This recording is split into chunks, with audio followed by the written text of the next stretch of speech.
I don't. Yeah, Powers is at the grocery store. What? What the heck? I have no idea what Your you said, sheet Bryce. said going live soon. Yep, you got it, Beard Marshall, at this very moment. Bryce, how'd you like my construction work on the Discord? Construction work? Did you go look at the rules and role key and request channel? I did some construction work where people can get a role to look at certain hidden Discord channels, some of which you suggested. Ooh. So you might want to go ahead and grab those roles, especially if you're going to be a bearded brother and help manage this Discord. I have so many notifications on Discord. I know. So, the boys are back in town. Oh, that's Dungeoneering. Yeah. We can't say what you said in Dungeoneering, Josh. That's a secret. Oh, That's a fine. secret I'll move to channel. the other one. That's a secret channel, silly boy. What you don't Fine, understand, there. You Josh, is happy that now? you and Bryce and does Spoon Johnny doesn't have it. Crap, Spoon Johnny. You got that bearded brother role, making you. What's all? Mark coming back into the stream. What's all this? This is Dungeon Boys, dude. That man Zam, Zenas, Bryce, and Josh. That man Zam has been pining for Dungeon Boys. Mark has And been we all been pining. needing some Dungeon Boys. I stream like Pining, twice a day. That takes it to a new level. I stream twice a day. Every stream, he's in there crying. Where's Dungeon Boys? And finally, Well, we're here back. it is. Here it is. This night, this game right here, this is for you. You forgot how disappointing it can be, Mark. Anyway, what I was trying to say is Josh and Zenas and Bryce, you guys have the most coveted role in the Discord, the bearded brother role. Yeah. It's the highest you can go. I was just somewhere I was looking at those things, but now I can't get back to it. That's I have subscribed to some of the channels. splendid.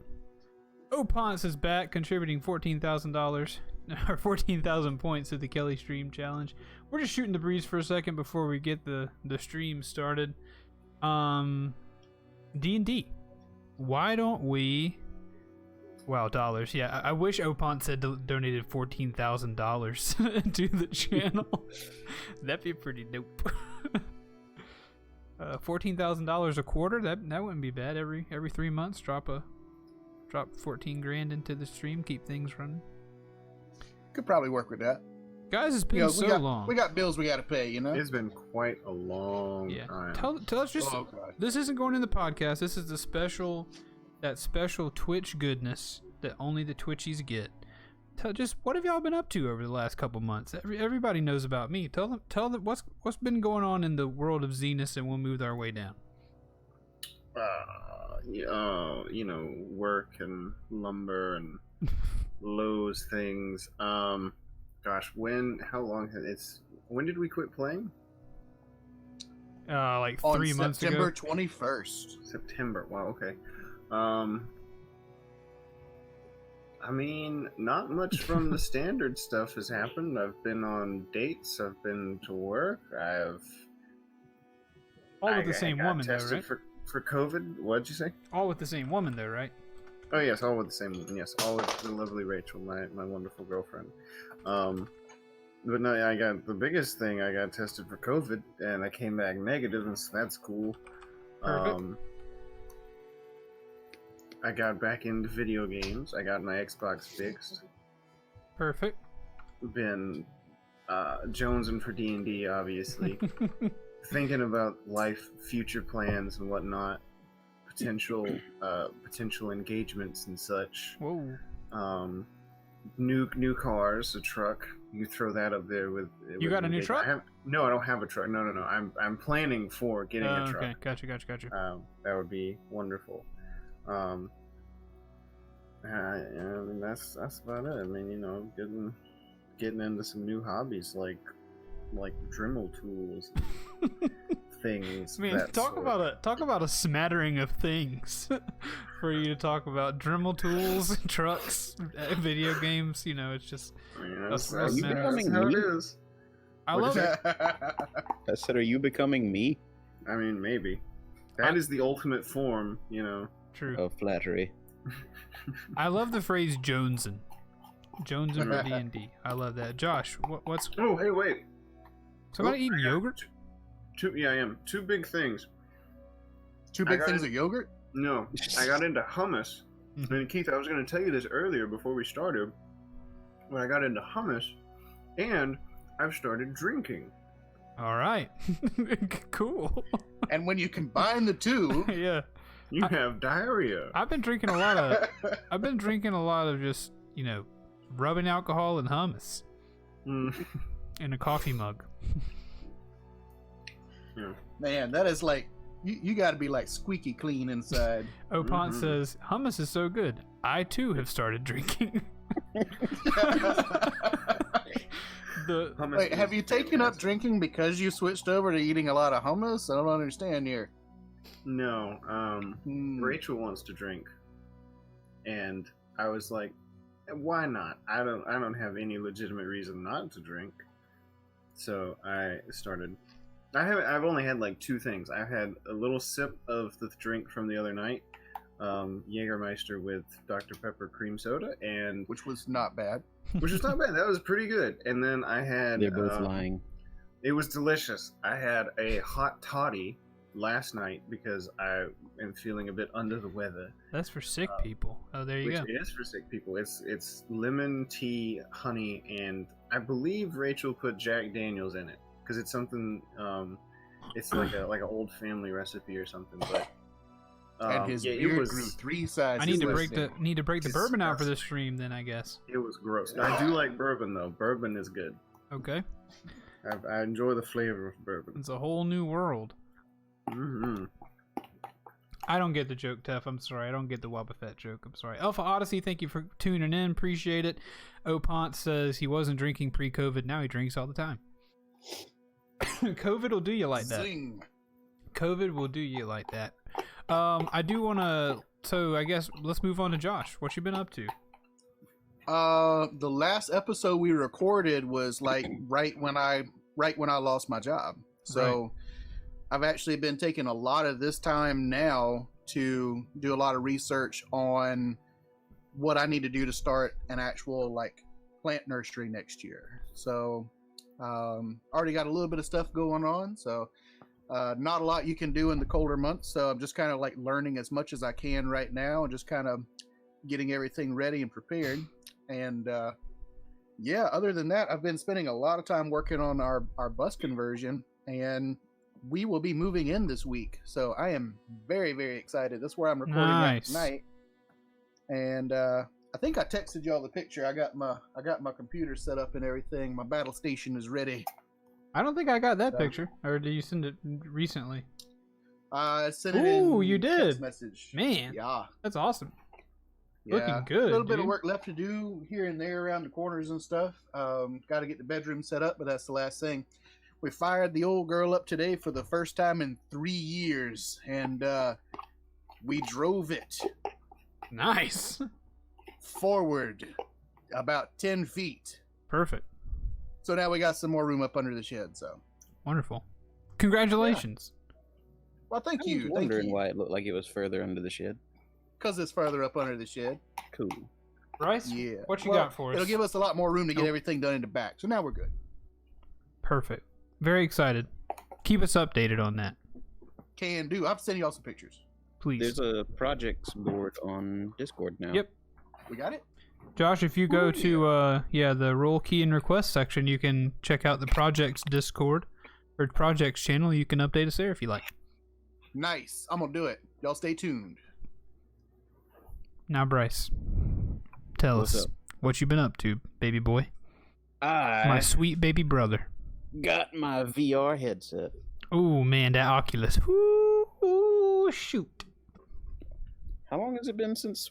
Not Oculus. Do people know that I? No, it's the Valve Index. Yeah. Do people know that I have a truck now? I got a truck and And a dog. I got a yeah, dog, there you too. go. Yeah, you got a truck and a dog. A lot of stuff is happening. Congratulations. The guy who was holding up our whole D&D session, his foot is no longer broken, so he's back at work. So I'm back on my regular schedule and can play with the Dungeon Boys. Perfect. Yeah, that about sums up me. Bada bing, bada If it boom. helps your schedule, Eddie, we can always break the other foot. Yeah, that's true. I got a project I'm working on that I will post some pictures of after Christmas. I can't really post it now because it is a Christmas present, and I don't want anybody to happen upon it. Though I doubt they would actually look at this Discord. Right. It's probably unlikely, but who knows? I think Twitch is broken because I know Opons, it seems, is watching the stream, but it says there's 0 viewers, which is fine. We kind of run that way for D&D. But everybody knows what I've been doing. I'm going to talk about that. But we are back to do more D&D. I think it would behoove us to... Whoa. What have you been up to the last couple months? But you know, I've been doing the same thing, working from home and streaming. That's all I've been doing. And Tef is here. So yeah, well, there should be 2 people in the viewer section, but who knows? Twitch is stupid anyway. War is here. I don't have time to watch this nonsense, so I told Twitch not to count me. And Mark, yeah, of course, obviously. Stupid Twitch being broken. Yeah, I've been streaming. We crossed the 500 follower threshold last month, and that was super cool. And I wrote a dumb rap song about not having a PS5. I don't know if you guys have seen that yet. Not yet. You guys must not subscribe to Tank Media Games on YouTube. I'm kidding. I'm subscribed, I believe. It's pretty I good. thought I was too. It's pretty good. I'll check it out. You guys check it out sometime. I'll watch it with you. But let's, without further ado, it's 7:30. No, we're not going to run it now. They can't see it anyway. I'll show it to them later. We got 2.5 hours to do D&Ding now that we've caught everybody up. We won't do this so much next time, but any of you Twitch people, you haven't seen the bros. You haven't heard from the bros in a while. So I think it's good for you to hear from them. Welcome home, everybody. Welcome home. We're about to start the podcast recording chat. Of course, this is how that will go. If you're new to the D&D stream, we also make a podcast out of it.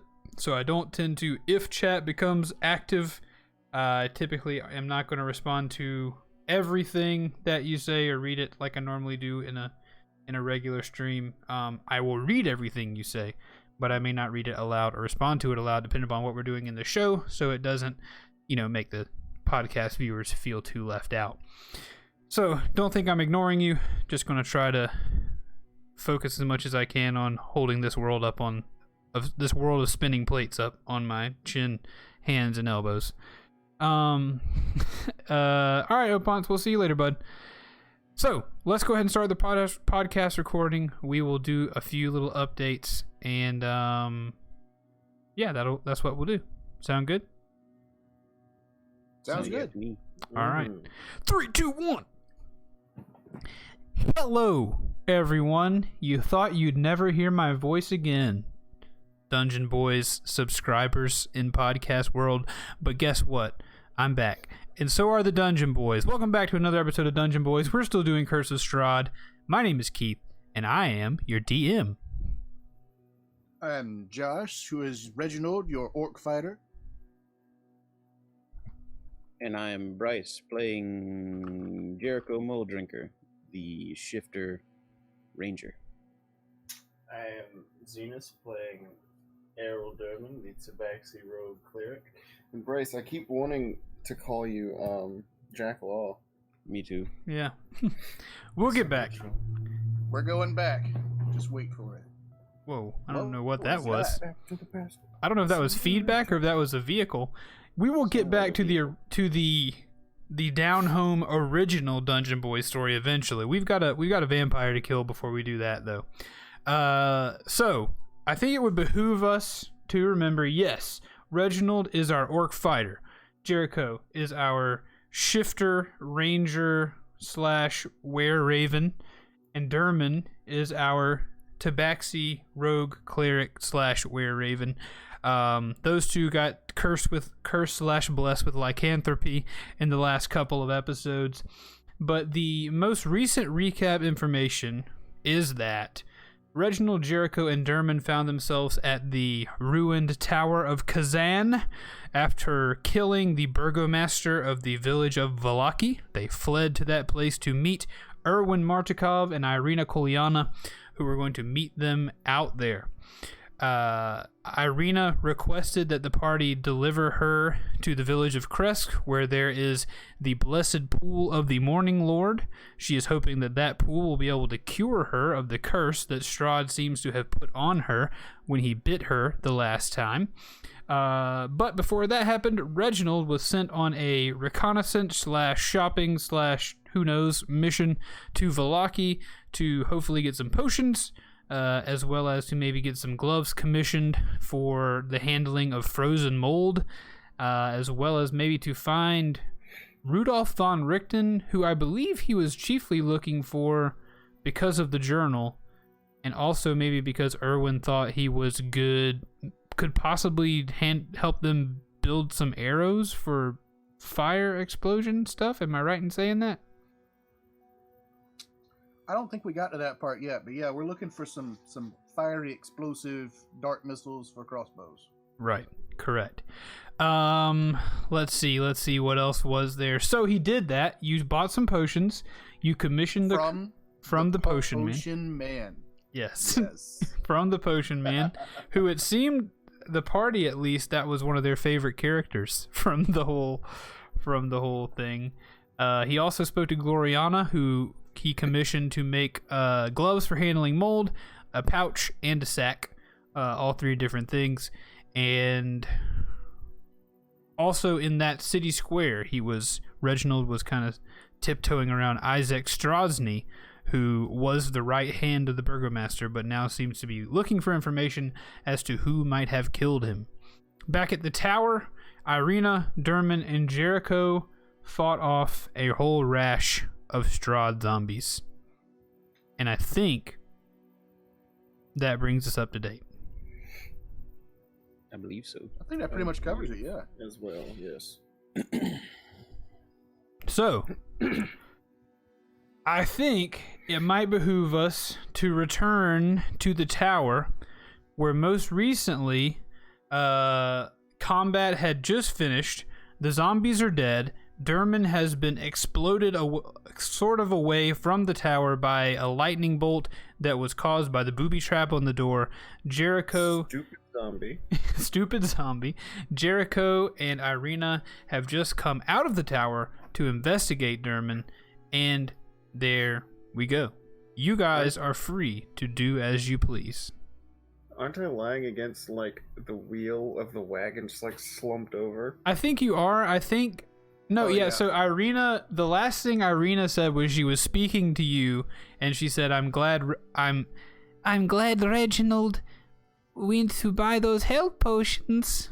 And then we kind of had the closing circle end of and that was the end of the last episode. So yeah, the last thing that was said was she's glad that Reginald went to get those health potions. Technically, what is happening now is happening the night before what is happening with Reginald in Valaki. We won't deal with a timeline split unless we have to. Wibbly wobbly. So, all that to say, let's play D&D. Yes. Oh, yes, well, I suppose it is good that he went to get those potions, yes. I'm going to collect my guts off the floor, and I'm going to crawl into that tower. I don't see your guts anywhere, but can I help you up? She reaches out a hand to help you. Derman is like, he's just like looking around, almost like he's in shock, but he's just like looking around, not fully recognizing the fact that she's there, but he lifts his hand and he's like, well, I guess if you want to. She grabs you and pulls you up to your feet. And when she reaches down to grab you after the lightning strike, she kind of slowly and warily touches your hand as if she's afraid that some of that electricity might get transferred to her. Some of the fur, like a little spark travels through the fur on his hand. Yeah, she gets a little bit of a static shock as she grabs you, but it causes her her hand to clench down on yours, and she pulls you to your feet, and she says, there you go. Oh, thank you. Is the door open? And I look up to the door at the tower. The door, to the tower. Since Jericho and Irina have come through it, the door has now closed itself. The tower is not yet fallen, but the last lightning strike has caused many cracks and crumbles to be formed in it. I really want to touch it again. I really want Dermot to just like go up and absentmindedly just like touch it and die.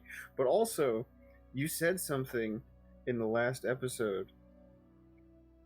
What'd I say? A long time ago. Well, it's kind of meta, but I want to see what would happen if it happened. I don't remember. I don't know if Dermot would do that though.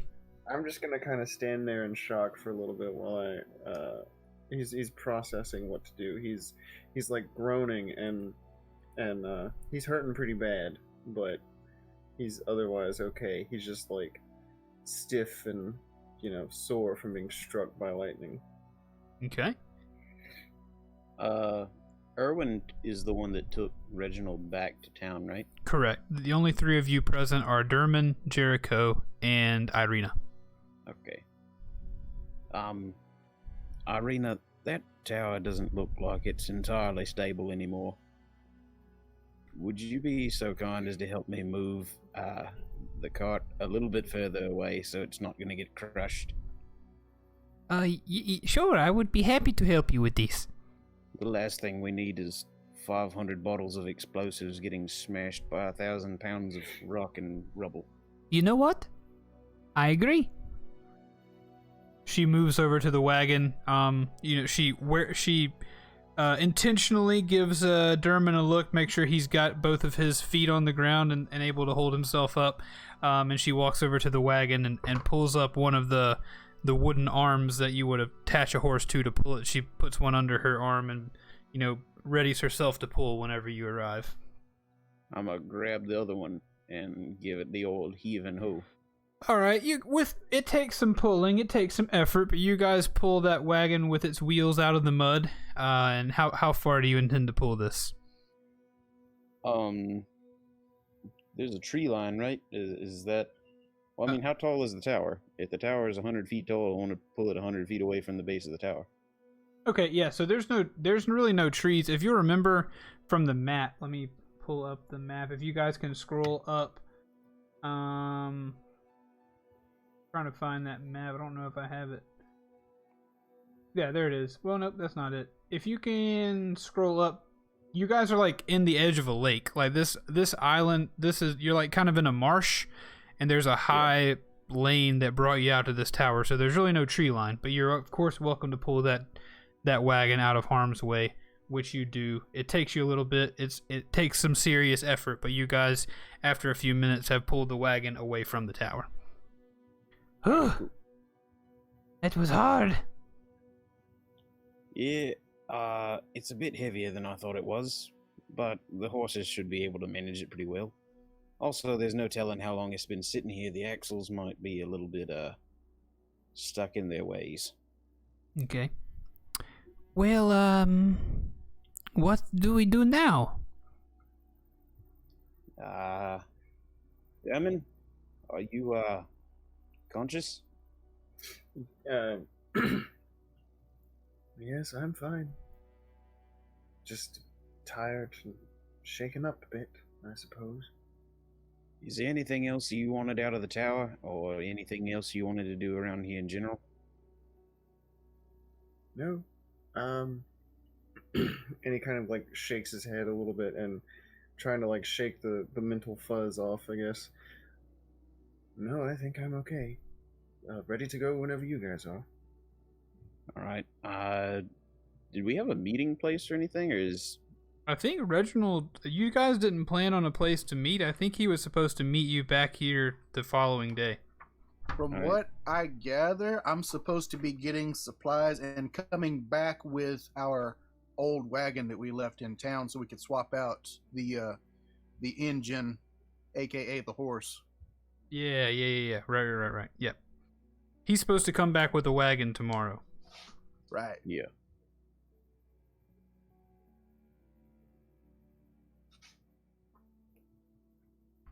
Well, also the armor's on the ground somewhere around here, right? It's attached to the wagon, I think.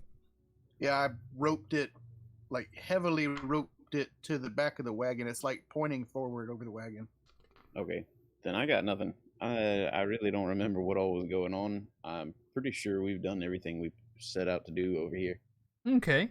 Well then, that's good for you, because as you begin to think there's not much left for you to do, you hear a very familiar sound. A sound which you've become quite familiar with over the last few minutes. It's the sound of several more zombies rising out of the muck to approach towards you. almost say Strombies. I almost said Strombies, yeah. It's like Italian Stromboli zombies. They're full of spaghetti. Very delicious. Aren't we all full of spaghetti, honestly? Technically, yes, we are full of Gotta spaghetti. bust them bad boys open, pinata style. We Get up in are there. full of spaghetti. So, we're going to roll initiative for you boys. What's going to happen here is I'm going to show the viewers at home our little thing that we always use, our tower. So there be our tower, and we've got Derman. Where do you believe you would have been located at this time? I probably like 20 feet from the door facing it. He's been like kind of shaking, not shaking, but like rocking a little bit back and forth, just like staring at this door, mulling over a question. Okay, mulling over a question. Yes. Okay, so let's take that wagon. We'll place the wagon over here. This is always my least favorite part of dealing with D&D, is setting up this combat thing, combat on the screen here. But we got to do it anyway. So we'll put Jericho and Irina down here, and Did you see the map I uploaded? the map. Yes, it's quite good. The map you uploaded to the Discord, I assume. In the trunk in the wagon, we found a map that had all the locations listed, so I figured might as well go ahead and post a really clear, visible one. Ooh, that is a really good, clear, visible map. Good on you, partner. If Uh-huh. you're not watching Yeah, this, that's a good find on that one. if you're not watching this stream and checking out the Discord, you're doing yourself a disservice. But there are more zombies arising out of the mist. Everybody, roll a perception check for me before you roll anything else. Perception. Oh, poo. Also, bear with us, everybody. If you are coming into this stream and you don't know what's going on, or if you're listening to this podcast and you're like, man, these people sound like they haven't played D&D in like 4 months. Well, congratulations. That's accurate. That's correct. We haven't. You win the prize. So yeah, give us a break. We're gonna try to get back into it. Try to get ourselves back rolling. Rolling. Rolling. Get them dice rolling. Get them dice rolling. Right. Don't try to understand them. Just roll, mark, and fram them. All right. Reginald, of course, you be thinking about what you're gonna do, because you're gonna do stuff eventually, right?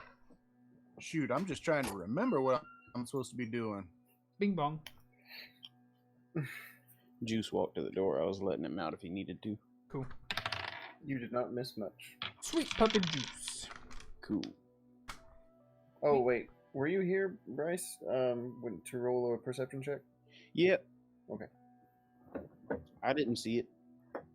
What'd you roll? I rolled a 4 plus my modifier of 4. Okay. No, that's not bad. They're making noise and moving, so they're not going to be hard to see. Okay, cool. I got an 18. Okay, you see it, of course. Oh no, my perception is 8 with all the stuff. 8 plus 4, so 12. Okay. Alright, so I gotta figure out where Irina's stat block is. Oh man. Talk amongst yourselves while I find that. Dermon's staring at the door. In silence. So what you guys see are 6 zombies rise out of the muck again. There are 3 that seem to be moving toward Jericho and Irina. That's zombie 1, 2, and 3. And then zombie 4, 5, and 6 seem to be targeting Master Derman at the moment. If I can just find her stupid stat block, I gotta remember exactly. She's just somebody easy. She is Irina. Yeah, figured it out. I figured it out. They just flew a train over my house. Did they? We didn't hear it.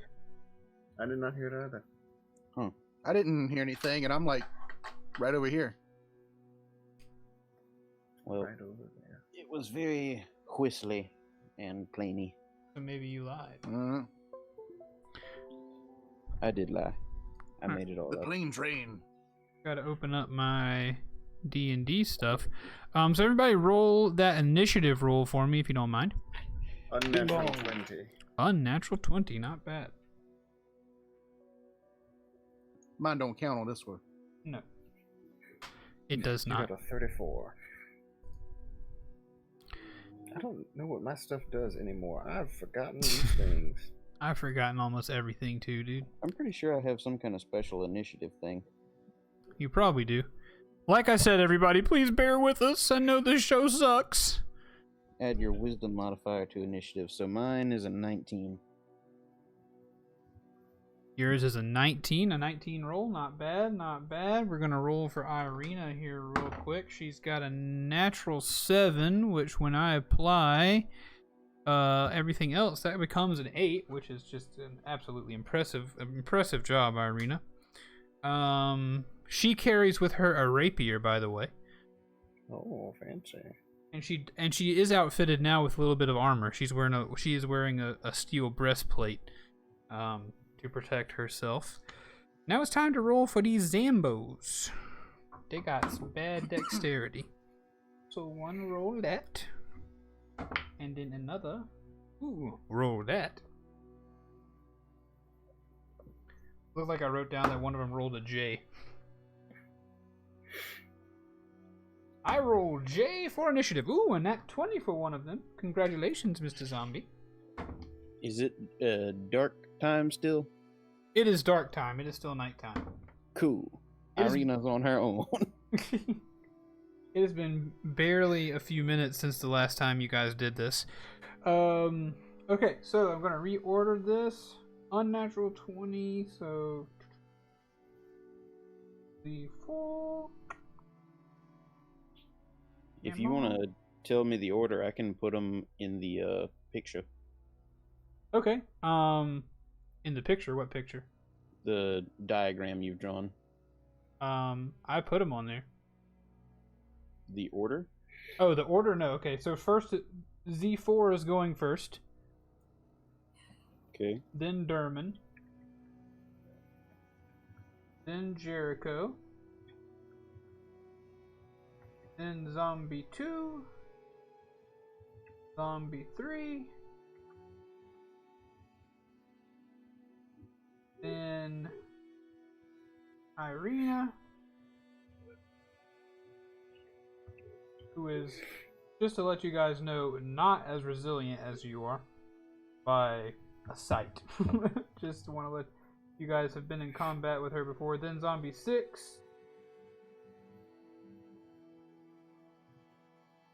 And then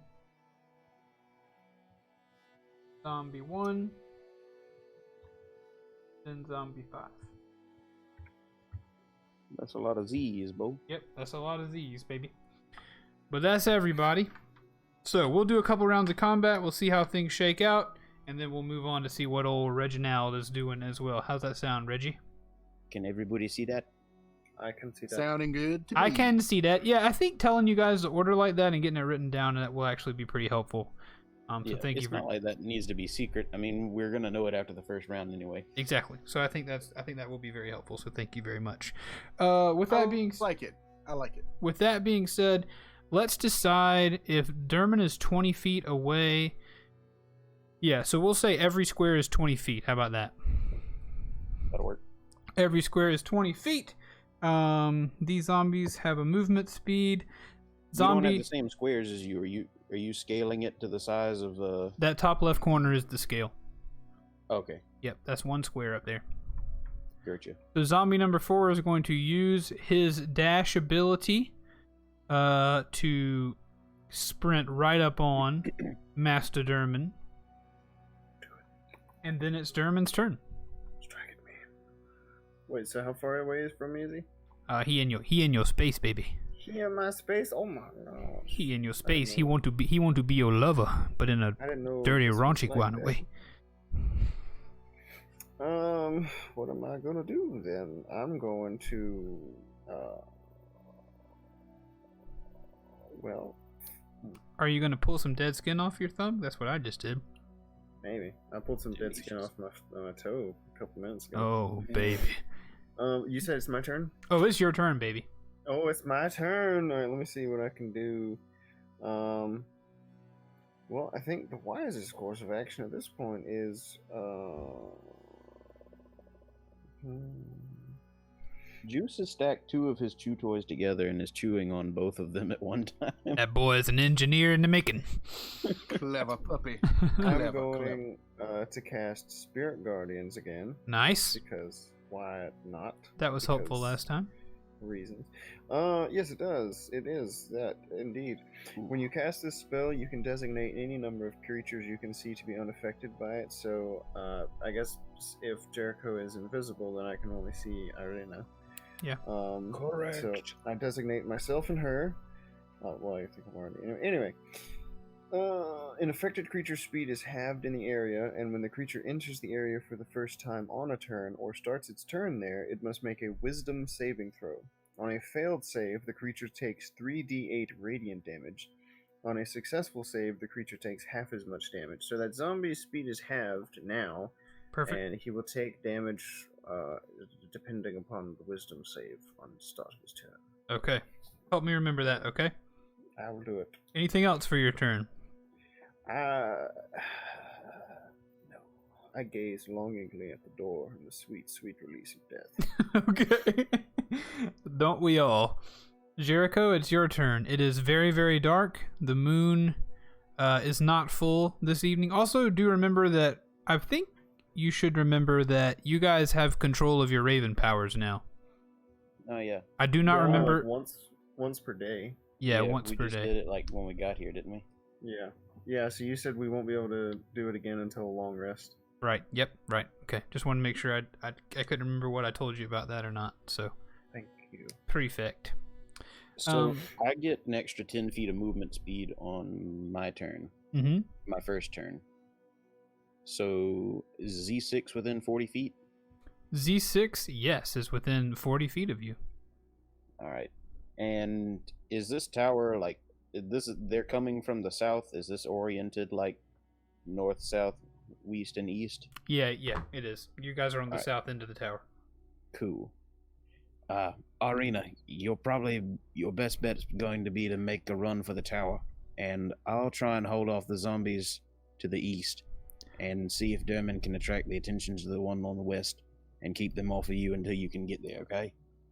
Very well, but what about the door? We'll sort that out when we get there. If push comes to shove, we can abandon the door and let the zombies have it. I'm on my way. And I am going to run myself over to Z6. Okay. Bing! You have arrived. Cool. I get. Let me see. I get an extra attack on my first turn because of the ranger thing. Okay. Like a So fart that's in the dark, you cross the way and prepare to attack. Oh. So that is a 23 to hit. A 23 will without a doubt hit. Cool. Do I need to roll somewhere more quietly or? Nope. I think people like it. It's like ASMR. Cool. Dice roll ASMR, baby. That is a 3 plus 4 is 7, but I also, on my first turn, get an extra d8 of damage on my first attack. Okay. So that's another 2, so that's 9 damage on the first attack. Okay. What are you hitting him with? Your sword? Yeah, me short sword. You slice him with your short sword right across the right across the chest. Oh shoot, something happens with these things. Oh, shoot. Ooh, I gotta roll a thing. Oh, shoot. You chop the That's zombie's always head promising. off, and as the head flies yeah. through the air, it continues chomping toward you. It lands on the ground beside its feet. Oh.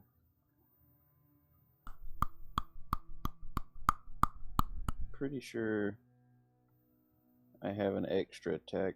Yes, you can make 2 attacks on your turn. Okay. So then I attack again. Attack again. That is a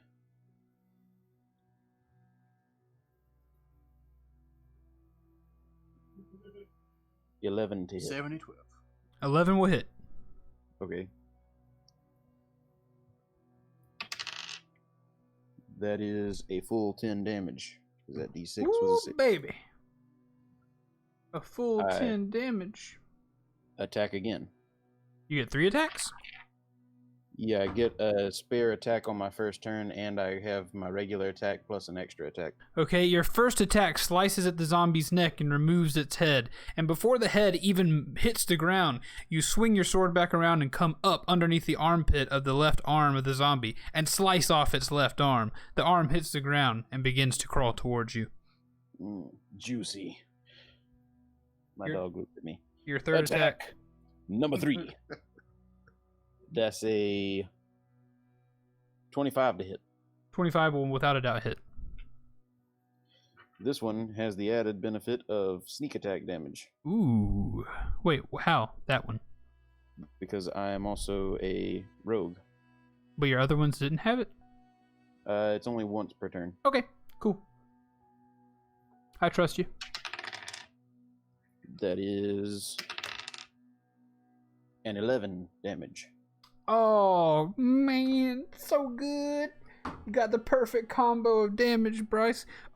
So the second arm, you slice up underneath the left armpit, slicing off the left arm, and then you go over the neck without a head on it and back down onto the right shoulder of the zombie, chopping off its other arm, and you finish it off by turning the sword sideways, sliding it into the belly of the zombie and pulling it out towards yourself. The zombie is effectively cut to ribbons and dead. Congratulations, good kill. The spaghetti is everywhere. There's a spaghetti everywhere! Mama Luigi! The zombie says, "It's a me, Mario." This seems racist or something. It's not. Give me a break. Italians in the chat, ban the channel, whatever you want to do. Also, I can dash, disengage, or hide as a bonus action. I'm going to dash to Zombie 5 and prepare Dang, for dude. destructioning him later. Jericho dismantling these zombies. All right. And I am invisible to him. Recall that, so he does not I recall. punch me in the pooper. What kind of invisibility is this? Just visible. Regular, just invisible to dark vision. If he's holding a torch, I am lay fooked. He is he is not holding a torch. You're invisible to dark vision though. Yes. Okay. Regular Gotcha. vision, not invisible. Gotcha. Okay. But it's not like you don't smell or You don't smell or make Correct. noise. Got it. Understood. It is now zombie number 2's turn. Zombie number 2 is going to dash over here towards Irina. Bing! Zombie number 3 is going to dash towards Irina. Ba-bing! It is now Irina's turn. Irina is going to use her abilities to get to sprinting. So she goes, without dashing, boop, and then with the dash, she's up here headed towards Derman and towards the door. She calls to Derman and she says, "Derman, I'm trying to get inside of the tower. What should I do about the door?" Can Peter I Panda dance. can I answer? Oh, of course. No, you must dance, Irina. Follow the moves on the door. But be careful. Don't touch it or you'll die. Okay, I'll try that. That ends her turn, and it is Zombie 1's turn. Zombie 1 is headed in her direction as well. He's going to try to cut her off at the pass over here. And then Zombie number 5 is going to take this chance to possibly...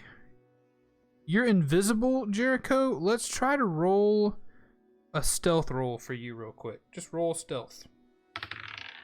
With advantage. Yeah, of course. Good. I might have actually made it without advantage because I think I have a pretty high modifier for stealth. Yeah, I have a +10 to stealth. Oh, you do? So even if yeah. you rolled a 0, you'd have a 10? Even if I rolled a 0? I'm saying that if without rolling, you have a 10. Yes. So the only way you'd fail is with a natural 1. Correct. Gotcha. Okay, cool. Well, I mean, unless your observation skills are higher than 10 Understood. or 11, I suppose. But I got a 29 anyhow. Yeah, this zombie does not notice you. It is going to dash out of your combat range.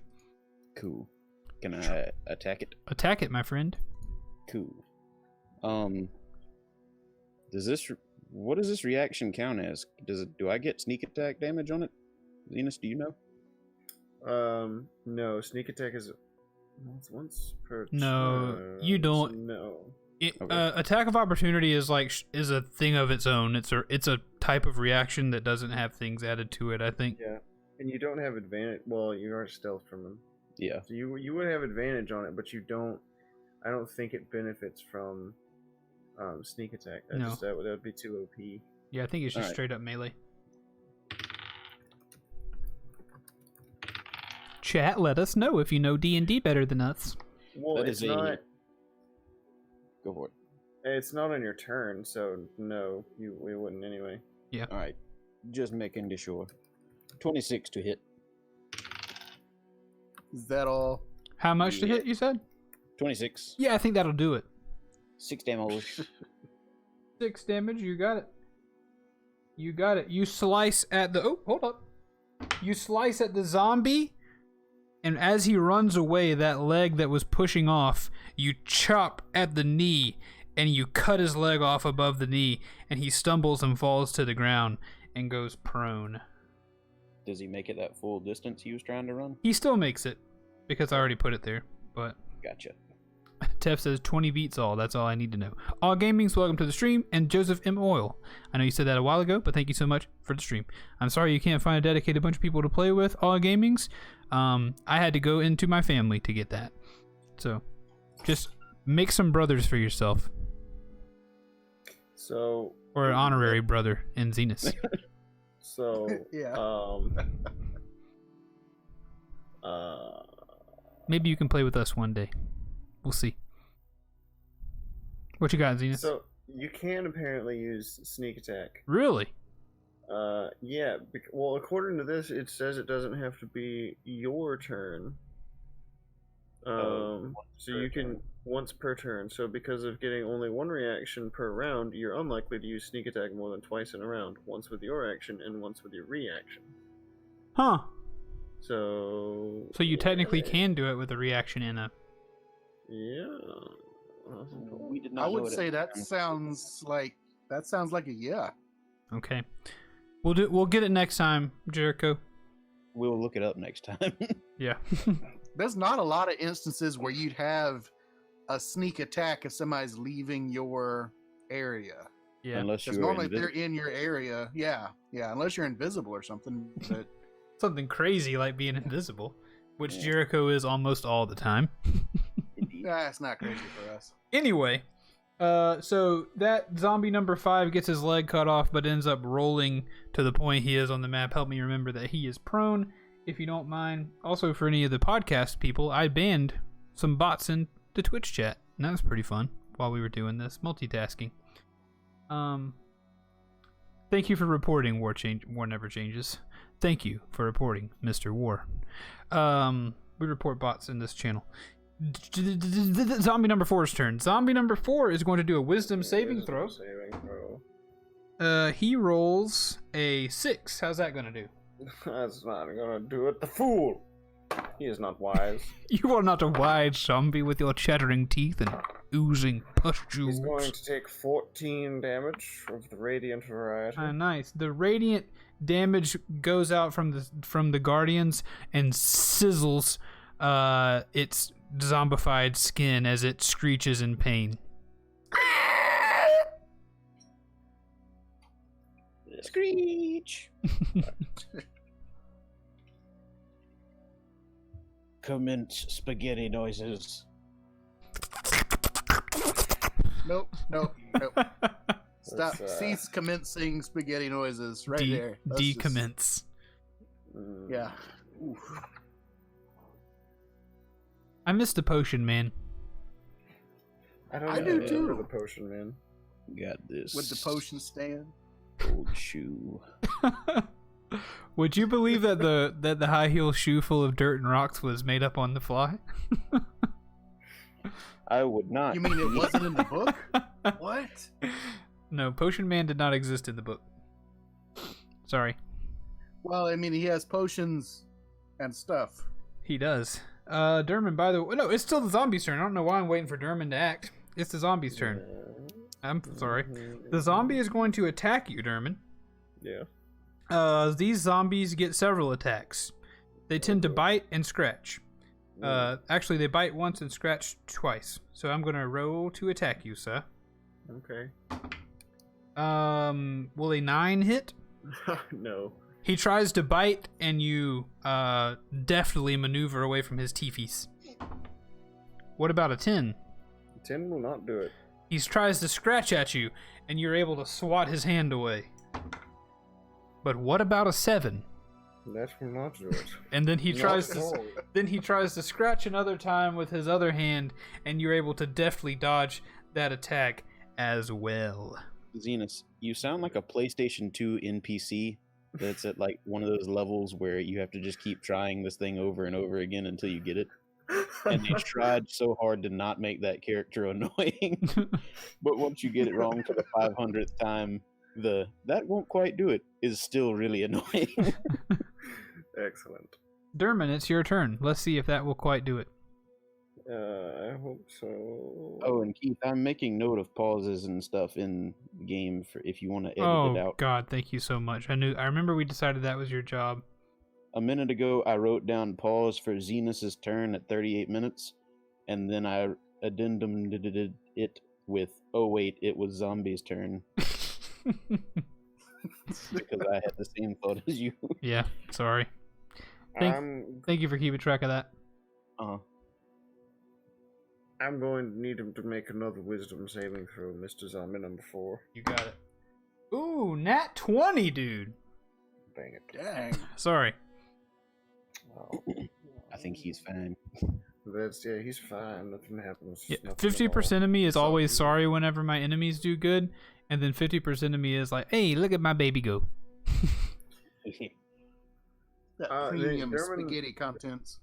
Derman like raises a shaky hand and like points at the zombie, and then like bells ring out, but the zombie just doesn't care at all. Gotcha, the zombie's too dumb. Yeah, and then Derman's like, well, dang it. And then I don't think Derman's going to do anything else. I mean, he's gonna cast a healing word on himself, so he doesn't. Yeah, he'll do that.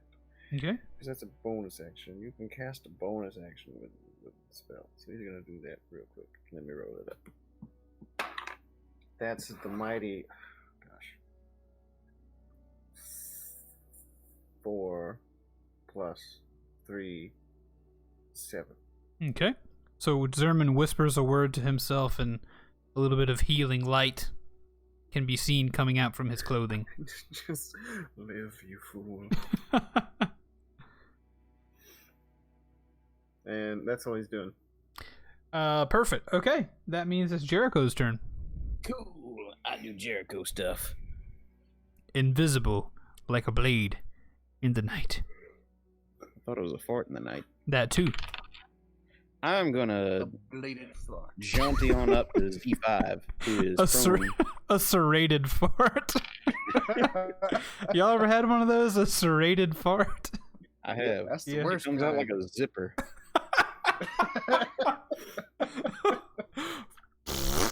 It's like a successive army of farts rather than like one that kind of rips out on its own. Man, it's time. All right, enough fart talk. That's my fault. What'd you say? I said I got I don't know. I rolled a 12. To do what? Plus 7. 19 to hit. You're Z5. you're not. So you're moving to Z5. Yeah. Okay. You run up behind him. He's on the ground, so you have advantage. Cool. I already had advantage. I'm invisible. Perfect. So what'd you roll? 19. You hit. Cool. Roll that beautiful bean damage. That's my line right there. You give it back. It is, Josh. I'm sorry. 9. That's a 9 damage. 9 damage. first With attack. 9 damage, you know what happens with 9 damage? He takes 9 damage. With 9 damage, you cut off his arm on the ground. Sling! Oh, And the arm begins to start crawling towards crawl? you. I like that. I'm gonna step on it when it gets to me. Do it. But also I get an extra attack. Welcome to my world, baby. That's You got a lot of attacks. yeah. 17 to hit. 17 will, of course, hit. May I just say, all of you, very glad to be back in the saddle. Really love playing D&D with my boys. Yes. We've been And, needing some of this. The 5 damage. 5 damage this time. 5 damage will remove the zombie's head. So you cut off his arm, his leg's already been cut off, and you cut off his head, but the zombie's torso and head are still trying to go towards Irina and Derman. Its arm and leg are like kicking towards you, and it's got a torso with an arm and leg still attached, you know. So it's a real mess of jigsaw zombie on the ground, but it yet lives. Gross. I am going to dash to Z1 with my bonus action. Okay, you're going to go through zombie number 5's space, so he's going to use his... He's on the ground with one arm. He's going to still try. Can he have disadvantage because I'm invisible and he's on the ground with no head and one arm? Yeah, but you just attacked him, so you effectively reveal yourself to him a bit. But yes, he's going to have disadvantage without a doubt. Okay. But he rolled a 14 with disadvantage. All right. I don't know if that hits me or not. I need to know. Sounds like it might. I either have 14 or 16. Oh, I have 15. Cool. Hey, yada yada. On your way by, you feel the arm reaching for your leg. You do a quick twist move as you run by, jump in the air a little bit, and kick that hand away from your leg, and then continue running towards zombie jump number 1. Sweet. And that's it for me. Okay. Cool. Which means it's zombie number 2's turn. Zombie number 2 is going to dash to get behind Irina. Zombie number 3 is also going to dash and lumber behind Irina. And it's now Irina's turn, and she says, I don't think I'm going to be able to make it through all of these zombies. I think I have to turn and fight. So she's going to turn around and try to stab zombie 2. You stupid moron. Hey, leave me alone. I have to be everybody. She's going to go and try to attack zombie number 2. She is going to roll a clean hitting attack that will hit. Which means she's going to roll a d8 plus 1 for damage. Classic 4 damage. Not enough to sever a limb because it's a rapier. But she does make contact and she jabs the rapier through the body of the zombie, and then she's going to stab it whenever the zombie. So it's the typical, like, when you stab a zombie in the chest and the person realizes, oh, they're still alive, and the zombie's like clawing, like pushing itself on deeper onto the blade to try to get at her. She realizes, maybe a bad idea. She yanks the rapier out, turns, begins to run towards Derman, and to try to get to that door you were talking about. That gives zombie number 2 the chance for a opportunity attack, which he will fail at. So he goes to swipe at her. She pulls the rapier off the zombie. He lurches forward and tries to swipe at her, but by the time he brings his claw down, she turns and has already run away. She says, maybe that was a bad idea, and runs toward Derman. And that will end her turn, meaning it's zombie number 1's turn. Jericho, roll a stealth roll, please. Okay, boss. Just tell me if you get a 1. I just dropped it. You have advantage. Tell me if you roll a 1. Okay, I got a 9. I guess if you have advantage, you have to only tell me if you roll 2 1s. Okay. So yeah, you're of course. I can cast Pass Without Trace if I need to. Gotcha. You are now going to get an attack of opportunity because zombie number 1 is going to run past you, pretty much trip over you at this point, and try to attack Irina. Sneak attack damage? Sure, yeah, since we said it's okay. Cool. Yay, nat 20. Yay! It hits. Sweet. I hope so. Let's see if you murder this thing. That's 8 plus 4. Do we do double the rolls or double the number? Depends on which you prefer, I think. Okay. Well, I got 12, so let's just double that and do 24 damage. Perfect. 24. Wait.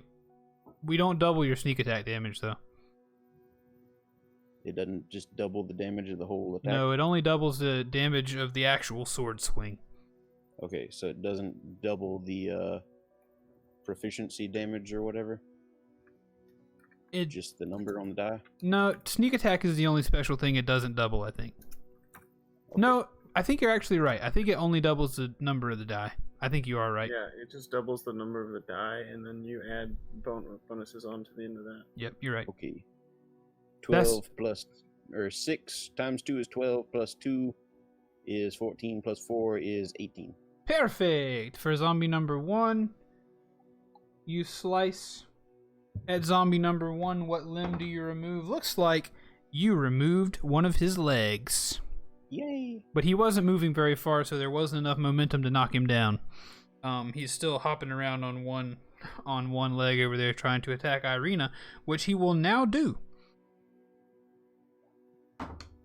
Oh, boogers, boys. We might be in trouble. Zombie zombie number 1 rolled a nat 20 to bite her. The other one didn't even have a head. Why didn't you attack that one? So 4. She gets chewed on a lot by stuff. So even the crit though is only 5 damage.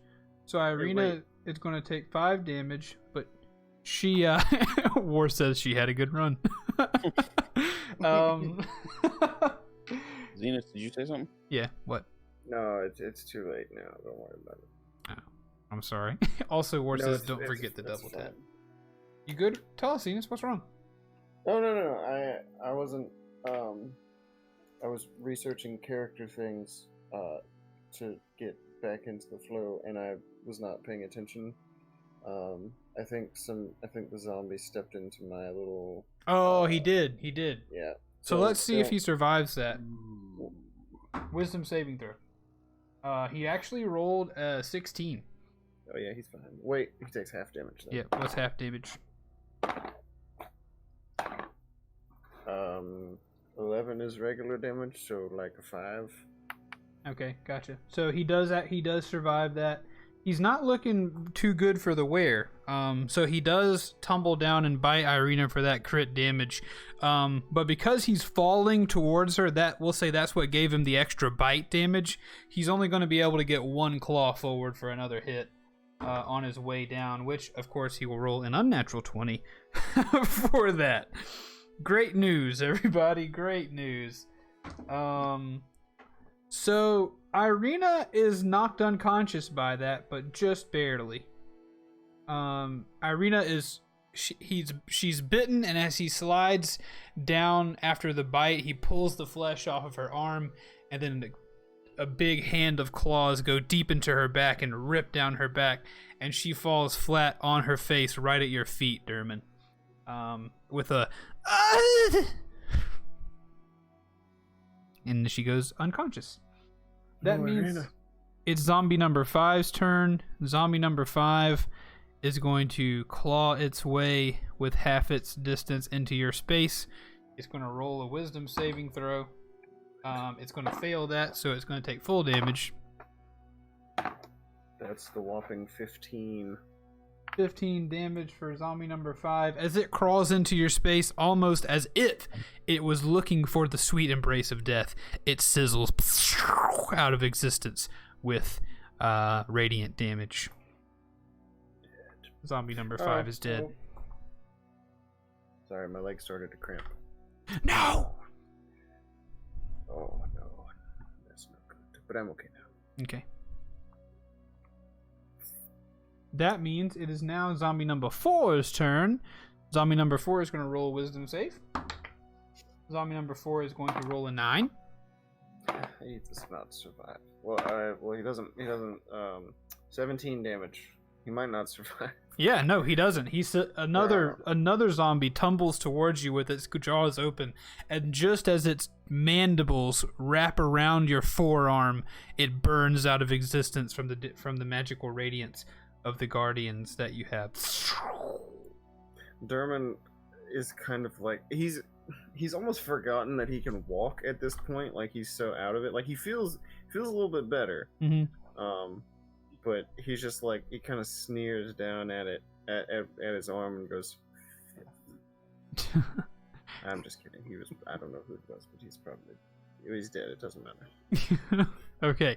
All right. So, not to reduce the. Do you guys want to finish this combat? Reggie, let's make the call as a group. Do we want to finish the combat, or do we want to go see what Reginald's up to?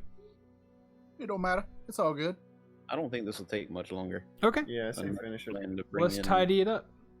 Epic boss battle music at the end of this. Oh, speaking of. Cut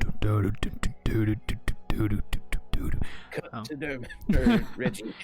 Fly, you fools! No, it is Derman's turn. Irina lays unconscious on the ground before you, right next to a zombie which is clawing at her body. Is Jericho nearby? He is right. You don't know, but he is right. He's right behind that zombie number 1. Actually, right, well. And this isn't meta. Can I speak to Derman? Of course. I was planning to do that actually. Sure. Derman, can you finish up here? I'm gonna go take on the other ones approaching. Absolutely. Leave this to me. No worries at all. I bet you're looking the other way. Still smoldering. A little bit. Yeah. You've heard of drunk with power. Derman is currently drunk with pain. All right. That was my little thing. You're called. You're up to you, Derman. Your thing. Your turn. I'm going to take my dagger and swing around behind me and try to stab zombie number 1 in the cranium. All right. He's prone. You have advantage. Oh, heck. Well, there's that one. He also has a leg removed. What am I going to do? 23 to hit. That, of course, will hit. Excellent. Barely. So that is 6, but hold on, there's more.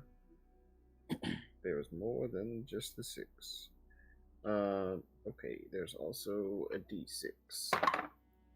That is a 10 damage to him. All right, you successfully slam your dagger down through the skull of the zombie on the ground, and just like a Walking Dead zombie, it convulses for a moment and then twitches over, dead, as you pull your blade out. Bazinga. Sometimes with less than accurate CG on The Walking And Dead. spaghetti noises. Yeah, sometimes it looks a little funny when they shove a knife into the zombies. At least in the early days. Zombie number 1 has perished. The threat on Irina's life has been reduced. Yeah, I've said it before, and I'm going to say it again. If Derman just stands still, things die. Like, the first time this happened, it was in that battle with the giant statue of Strahd. Mm-hmm. He just, sat down and started killing people. It takes focus, that's all. Just takes a little focus. Derman enters the room and busts out a folding chair. Things get real. Don't make me sit down. What else will you do, Derman? That was an action. I will use a bonus action to cast a second level healing spell known as Healing Word at Okay. second level. So crap. Okay, so that's super good actually, because it heals me, but it also heals her. Great. So okay, so 2, 4, 2 is 6, plus 3, that's 9, plus the other 3. So she gets 12 hit points, and I gain 3 hit points. Dang. All right, so she's back.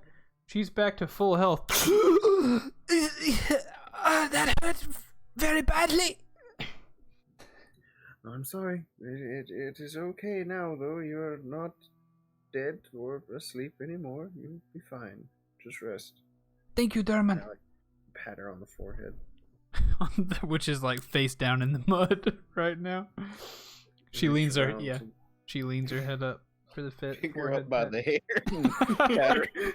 It's okay. Yeah. She's now clawing around in the mud trying to stand up. Will that end your turn, Derman? Yes. Jericho, it is now your turn. Cool. I'm gonna run to Z2 Okay. Do it. and attack him. Z2 and attack Z2. Do it.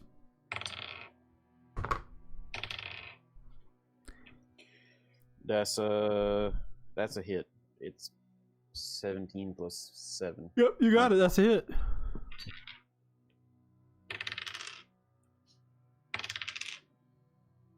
That's 12 damage on the first one. Okay, Z2 takes 12 damage.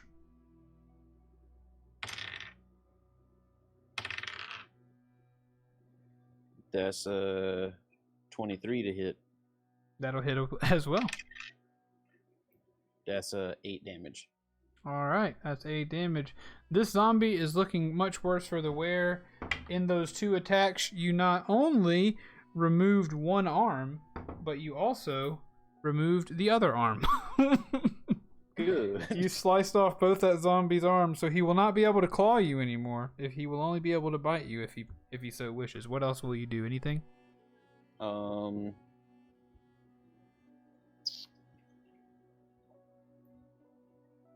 gonna use. Did I use all my movement speed to get to Z2? No, you only use 20 feet. Okay. Can I use my movement speed to get between them, so if either one of them passes me, I get opportunity of attack? Hey, strategy. I like it. Perfect. Good job. That's it. So, just to help listeners or viewers or whatever picture what's happening, don't forget that Jericho is invisible.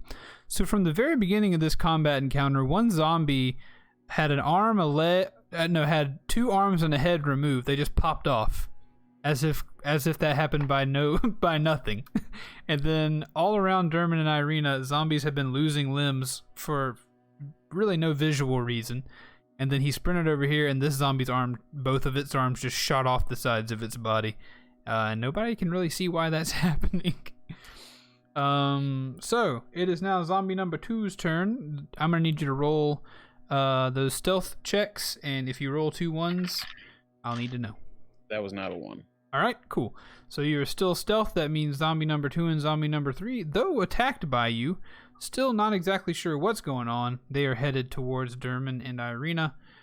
Zombie number 2 is going to use its movement speed to get right behind her as she is standing up, and it's going to try to fall down on her and bite her, but not before Jericho does an opportunity attack, I assume. That is correct.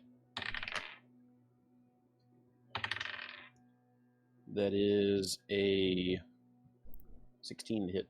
Okay. Their armor class is 8. This will just speed things up. Okay. That is 10 damage. 10 damage. You murder it. You stab it right in the back as it walks away. You remove both its arms. It's the super cool. You go in front of it, remove both its arms, step around to the back, grab the sword with the blade under your hand, and slam it through the zombie's back. It dies on your blade. As you pull it out, it falls limp to the ground. Super dead. Super cool. And then zombie number 3 is going to do the same thing, but you will not get an opportunity attack this time because, let's see, 20. It's going to need to use more. It's going to dash over here, so it actually can attack this round. But you don't get an opportunity attack because you've already had your reaction this turn. Yeah. So, that means it is now Derman's turn. What again? Mm-hmm. Oh, it went into your space. That means wisdom saving throw. Will a 6 do it? No. Oh, go be stupid someplace else.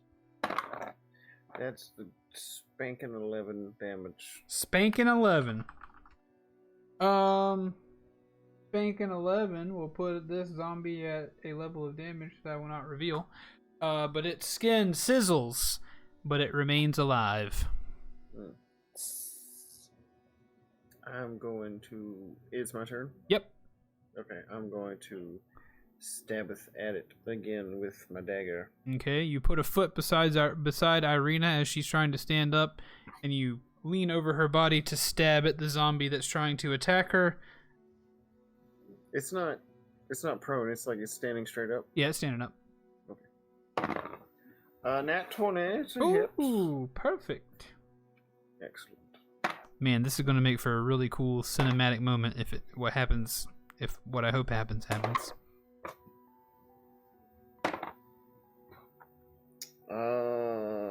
That is 14 damage. 14 damage. Perfect. 14 damage is not enough to kill, but it is enough to maim for sure. You reach across and swing your dagger, removing the zombie's head as it tips over and begins to fly in the air and then back behind the zombie. Nice. Is that the end of your turn? Yeah, sure, yes. Yes, it is. Very well. Oh, shoot. Actually, this will be perfect. I missed Irina's turn because she's supposed to go after Zombie 3. I went straight to you, Derman, so she's going to have her turn now. Is that okay? Do it. She is going to now roll over and do her best to stab this zombie with her rapier as it falls down on top of her to bite her. Or claw at her now that it doesn't have a head. Oh, and she just barely hits. Just barely meeting the armor class to kill. Oh! Mm-hmm. Perfect. Oh man, the dice could not have lined up more perfectly, you guys. As the last zombie is falling headless on top of her to scratch her and take her life, she rolls over, puts her back in the mud, pulls out her rapier and puts it on her chest as the zombie falls, its torso sliding down the blade of her rapier and the removed head flipping over and landing right on the top of that rapier as it slides through the back of the zombie. The zombie goes limp as it lays on top of her on the ground, and combat is over.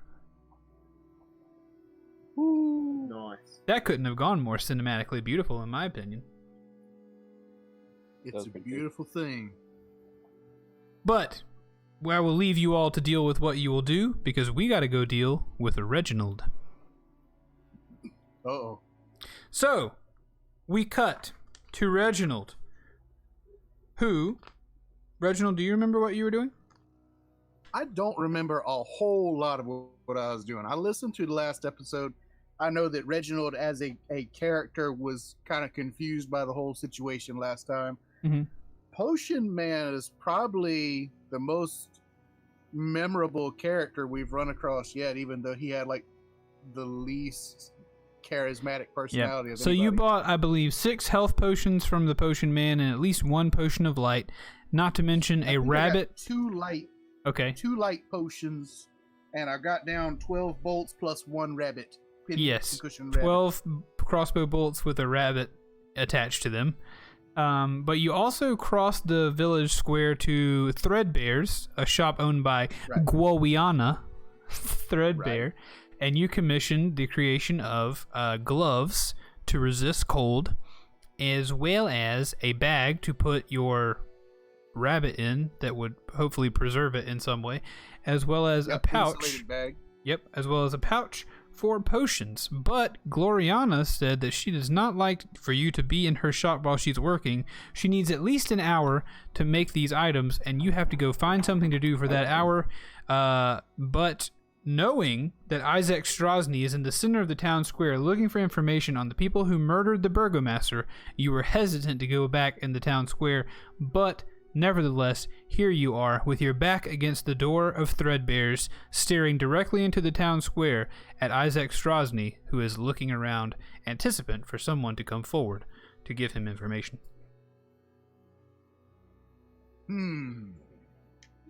Okay, you ready to do this? Oh, I'm ready.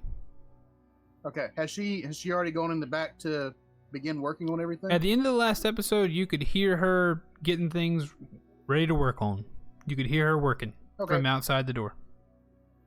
Okay. I think what I'm going to do, because she didn't want me like all up over the counter and everything. Mm-hmm. I think I'm just going to like browse some of her. I guess she's got like garments and bags and all that other kind of stuff, just kind of like lying around for purchase and things like that. I think I'm just going to pretend to browse the items and kind of keep an eye out the window to see if oh no, you're outside. Isaac runs away. She ushered you out the door. Her shop is her shop's in the building. She said she needed you to leave while she worked. So yeah, you're outside facing the village square. She told you I think her exact words were, "You don't have to go anywhere except you have to go outside. I need you to go." Gotcha. Okay. I got on my notes that I'm supposed to be looking for a Victavio or something like that for the he's a crafter for the bolts that I'm looking for. Yeah, so I think Erwin was suspicious that the Rudolf von Richten vampire hunter guy that you found that journal of in the wagon, I think he was suspicious that there was a man named Rictavio staying at his inn who also was known to visit a similar circus wagon that was at the car depot, not the wagon depot of Valaki, and he was concerned that Rictavio may be Rudolf von Richten in disguise, but he wasn't sure. When you left the Blue Water Inn this morning, he said that maybe by the time you returned, either Rictavio would have returned as well to stay in his room that he rents from the Blue Water Inn, or Erwin might have some information on Rictavio's whereabouts. Okay. Well, that simplifies things for me. I've already taken care of getting some potions and commissioning the bag and everything. The last 2 items that I need are the bolts and the wagon with the replacement horses. So I think I'm going to head back to the Blue Water Inn and I think I'm just going to kind of do the same thing I did when I was walking over to Threadbare's. Is I'm just going to kind of like, browse the wares. I'm not just going to beeline it over there. I'm just going to kind of browse my way that way, trying not to look too suspicious. Okay, well, why don't, in that case, you roll a little stealth check with advantage to see if old Isaac spots you as somebody, as a person of interest. Okay. Well, the first one was a 5. Okay, good thing you have advantage. And the second one's a 17. You successfully escape Isaac Strahd gaze. He is looking around, but he does not expect to see the disguised Larold. It should be known that Reginald has just taken up the disguise of a man named Larold, who's from the Kresk. Yeah, from Kresk, who is visiting, I believe, his cousin or whatever here in Vallaki. So he does not spy you or think of you as anyone interesting to speak with. You successfully escape his gaze and the village square. Nice. All right, so just to recap for about 10 seconds, on the last episode, I was just reviewing everything, and you mentioned that, Isaac, he's a big guy, but like one of his arms is like all like, I guess like monstrous or whatever. Correct. It's not a regular human arm. Yes, he has a monstrous arm, kind of scaly, big claws, veiny, muscly. Okay. Definitely something to see if we can find out more about. So, have I successfully made it over to the Blue Water Inn? Yes, after a few minutes of walking, you arrive back at the Blue Water Inn. The day, Sweet. it's still sometime in the morning. You haven't spent a whole lot of time today. So you are back at the Blue Water Inn. Coming inside, Erwin is cleaning some glasses. It is an inn, a tavern of sorts, so there's not a ton of people hanging around in the morning. Most people have finished their breakfasts and have not yet come in for lunch if they are going to have any. So the tavern is largely empty at this point. Oh, it's a perfect time for second breakfast. I'm gonna belly up to the bar. Okay. Oh, welcome back, Reginald. That was a very quick shopping trip you went on this morning. Yeah, didn't have a whole lot I needed to pick up. A few odds and ends here or there, but hey, that big fella out there, with the messed up arm. What's his story? Isaac fella. Isaac Strahd. He is, of course, was less than is now that you murdered the burgomaster of this town. Sorry, I did no such thing. By proxy. I don't know what you're talking about. I consider the three of you kind of a single agent in this world. Anyhow, ever since you did that, he is no longer the right-hand man, the enforcer of the Baron. He is now just on a warpath, trying to discover who it was that killed his master. He is aimless. As far as his appearance, I assume that's what you're referring to. Well, yeah, it's just a bit peculiar, you might say.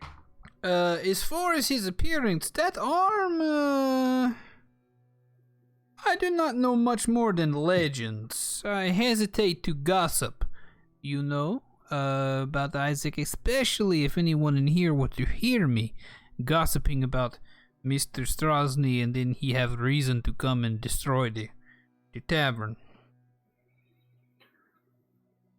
Well, I don't so much see a lot of other folks here. Maybe we just discuss it quietly. Or would you prefer to wait until we've left a bit? Hey, you drive a hard bargain, Reg. I Larold. All I know is legend. You see, we don't know whether this is true.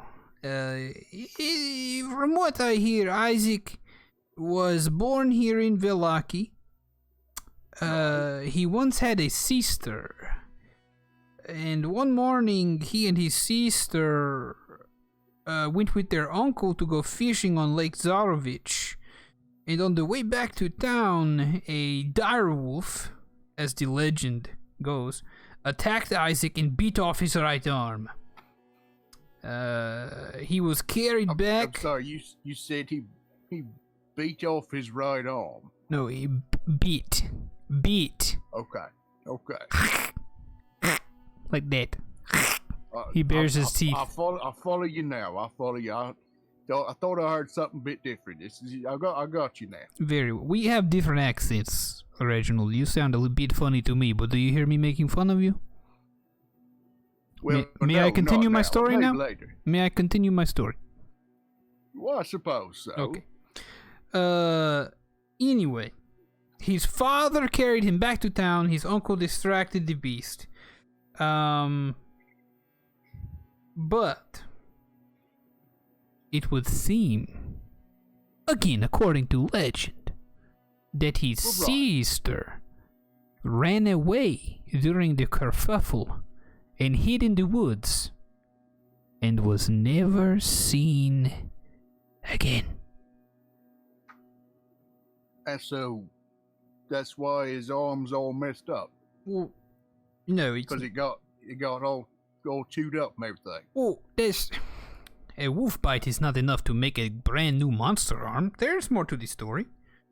Isaac's parents, eventually at the loss of his sister, it seems as though it was a bit of a they liked her more kind of situation. There wasn't much to Isaac. Maybe even, the legend has it, that Isaac lacked a soul. So they did not care as much for him. And being bereaved of their only true offspring, his parents succumbed to their grief and left Isaac an orphan. He became a sociopath as the other children ruthlessly mocked him because of his dead family and his missing arm. But he was a large boy, of course. You have seen him, have you not? He had no trouble. Yeah, walking around outside all over everywhere. Again, as legend has it, he had no trouble killing those who ridiculed him. Those who joked and joshed and jeered, he murdered and disposed of their bodies. Again, as legend has it. Eventually, he was caught in the act and brought to the burgomaster. And instead of punishing the boy, the Baron pardoned him and took him into his home. And that is why Isaac remains loyal to him, even as he is passed into the great beyond, because he is the one who gave Isaac everything he has. Now, on to the arm, of course, as the legend goes. After years of working for the Baron, Isaac awakened from a drunken stupor one morning to find that he had grown a new arm to replace the one he had lost. The new appendage had the barbed spines you have seen, and elongated fingers and those long fingernails.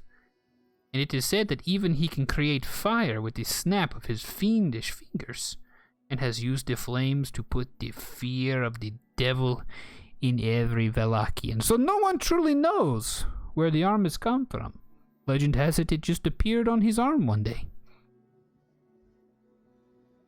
Huh. Yeah, that don't usually happen from what I gather. It's probably just a legend. I think. Well, yeah, but I mean, you can see he's got a. I'm just gonna say it's pretty messed up looking, but to each his own and everything. But that flame bit, I didn't figure on that part. I think I'm about ready to get out of this town. Things just seem a little too strange right here. I think I want to avoid all Isaac if at all possible. Did you see him this morning? Well, yeah, he's out in the square. He's looking for, any suspicious characters what might have committed any recent crimes relating to the burgomaster. Such as yourself. Well, no, I had no part in that at all, but... Lerald, we can skip that part, can't we? You do it every time. We know where... we both understand what's going on. It's just easier for me to say, yes, you were involved. Your friend did it, you were involved. You fled the city, you were involved. Easy peasy. Well, I'll say I wasn't involved, but I do have information, and as you probably know by now, I'm not the best person with words, and I don't want to betray my friends like that. Well, that is a noble pursuit for sure. What are you getting at, Reginald / Lerald? What do you need? Beyond just wanting to know what the situation was with that crazy looking arm, I suppose I just want to go ahead and be on my way. Now you said you might have seen this Victavio fella, or you might know when he might be coming in later on, right? Yes. Rictavio. I have some information about Rictavio. I know where he is, but he may not be in the condition that would be ideal for him to help you. What kind of condition would that be? He has been gravely injured. I fear he may not wish to see any visitors at this time. I'm kind of like looking down at my bag with all the health potions in it. Well, he might be inclined to see me. Whereabouts he at?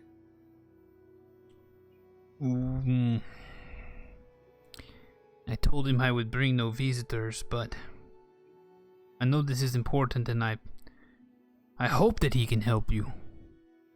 Come, follow me. So he takes you up to the top floor of the inn, where the rooms are, where the places that people stay are, and he walks down the hallway, and he goes to the last room, and he knocks on the door. There's no answer. He knocks on the... Go ahead. Go ahead. No, you go ahead. And he kind of looks at you like he's a bit confused. He's unsure of this action. He looks at you like, well, maybe this isn't going to work. Then he knocks again, and after a brief pause, you hear, "What? What do you want? I told you I don't want any visitors." Mr. Rictavio, I have someone who wishes to see you, and I believe it could be of somewhat grave importance. I told you I don't want any visitors. I've been injured. You see, I need time to heal. Please, leave me, Erwin. I don't care what your visitor wants. Erwin kind of turns. Excuse me, sir. I might be able to help you out with your healing. What? Who is that? Who is that? Just a friend. Just a friend yet quite met yet. But I've got a couple of these healing potions here. Might set you right. Healing potions, you say? Well, yeah. I've got several of them here. It might do the trick. You know, what's your condition? You mind if we come in? We'll see if we can help you out. From inside the door, of course, all this is muffled. Right. Very well. Erwin, let this man in. Erwin takes his list of his big ring of keys. He unlocks the door, and he opens it, and he says, Reginald, I will be downstairs. I must run the inn.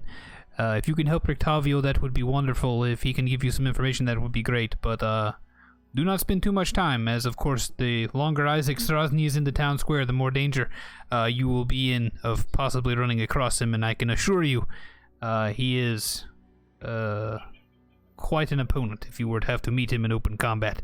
So please make this quick. Get what you need and get back to your friends. And he lets you into the door and closes it behind you. Inside Thank you, Erwin. Much appreciated. He nods. Sorry.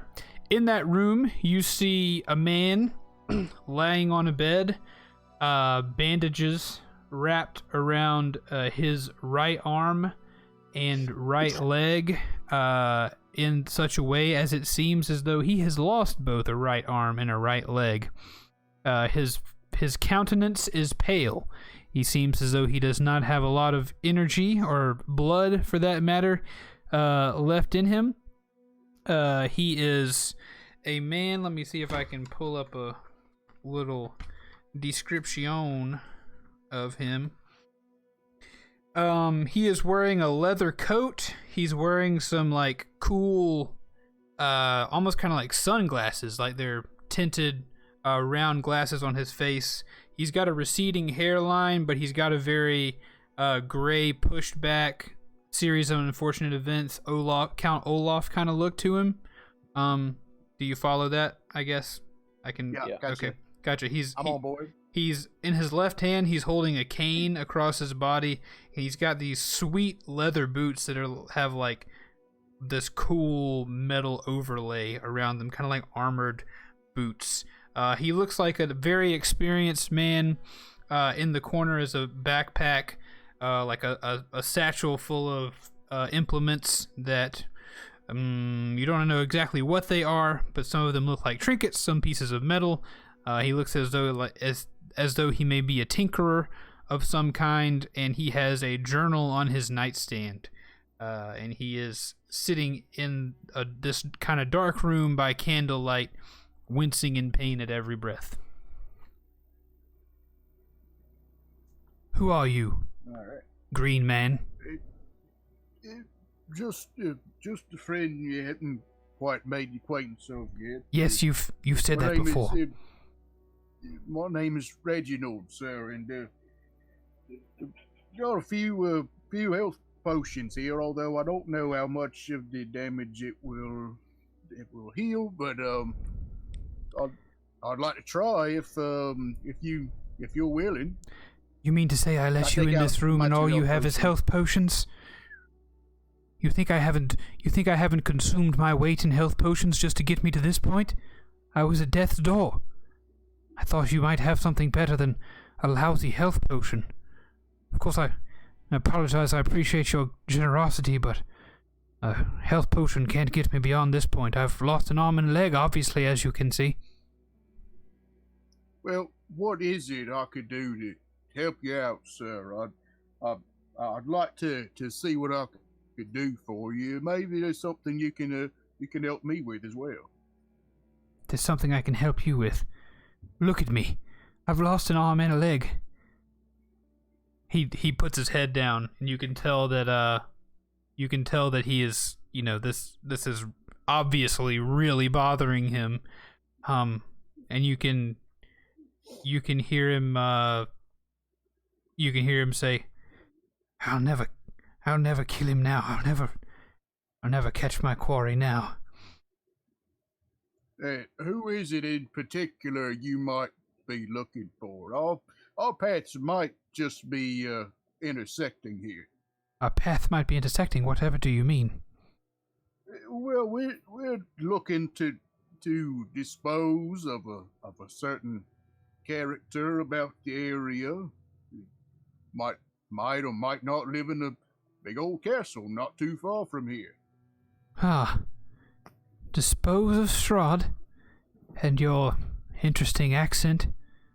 I should have understood when I heard your voice outside the door. You're an adventurer. A new plaything for the devil Strahd. Now, you say a plaything. I mean, we got in here. We're just trying to find our way back out. Have you met him already? Have you seen him? Well, yeah. Several times. Several times, let me guess.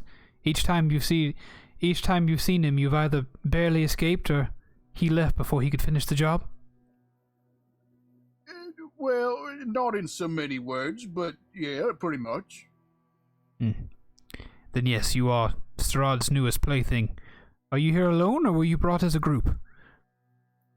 I come myself today, sir, but I've got a few companions and compatriots in the area. So you have a group of people who have been brought to Barovia by Strahd. Just know you're not the first. Well, how many times has this happened? Since I've been around, several. I've managed to stay somehow under Strahd's radar myself, because I consider myself a cut above the rest. I am a vampire hunter, after all. I suppose I've lost an arm and a leg, and you obviously are here as an enemy of Strahd and not his ally. I suppose I can tell you that I've been staying at the Blue Water Inn trying to get information on Strahd, as well as the hideous evil Valaki that serve him. I've been here for quite a few months now, and hiding under the guise of Rictavio, the circus ringleader, but my true name is Rudolf von Richten. It's a pleasure to meet you, Mr. von Richten. It sounds like you're very knowledgeable of this Strahd fellow. Maybe, seeing as how we've got more appendages than you do in your current state, and you've got more knowledge than we've got. Maybe we could come to some kind of an agreement. We can help each other out. He takes his left hand, which is the only one he has left, and he kind of leans forward on the bed to try to raise it up to give you a shake. But he, of course, winces in pain as he shakes and uses his other arm to push off with. He says, "Yes, it's good to meet you as well. What are your plans? How do you aim to defeat the Devil Strahd? What makes you different from the last of these adventurers, the last of his toys he's brought here to play with?" Well, now I don't know the quality of the character he was up against before, but we're pretty formidable ourselves. Now, our biggest thing is we're stuck in here. We just want to get out of Barovia. We want to go elsewhere. This place is rather, if I could say, suffocating to the soul. It just doesn't feel right here. As we understand it, if we can get rid of this Strahd fella, we can finally leave here. Yes, that will be the only way. But what I'm asking is, how are you going to get there? Everyone he's brought here has learned that they can't get out unless they kill him. But they're all dead, lying in the ground underneath Castle Ravenloft, lying in the ground outside Vallaki, or lying in Barovia, or lying at the bottom of the lake. How do you aim to do it? Well, that's the part we're trying to figure out right now. I was hoping you might be able to give some insight into that, seeing as how you've been against him now for so long, it seems, and you're not in the ground somewhere. Yes, well, that's only because I've spent my time planning, and you see where it's got me now. But of course you know the basics of vampire hunting, don't you? Surely you've learned that by now. Surely you've learned that stake through the heart, or sunlight, the blade of sunlight, which I've heard about, possibly locked somewhere in Castle Ravenloft, could help you. Right, some sort of sword, and we're supposed to be looking for that somewhere, but we don't have a whole lot to go with. I mean, we got these prophecy from some of the local folk, and it would be nice if you could help decipher some of it. He says, well, what prophecies have you gotten? I assume you had your fortune read by Madame Ava of the Vallaki? Not the Vallaki, the Vistani? Excuse me. That's the one. I couldn't remember their name either. Yeah. Guys, it's been too long. It has been. And then, you know what? Through the magic of D&D, I describe exactly what the prophecy was, because I can't remember all of it.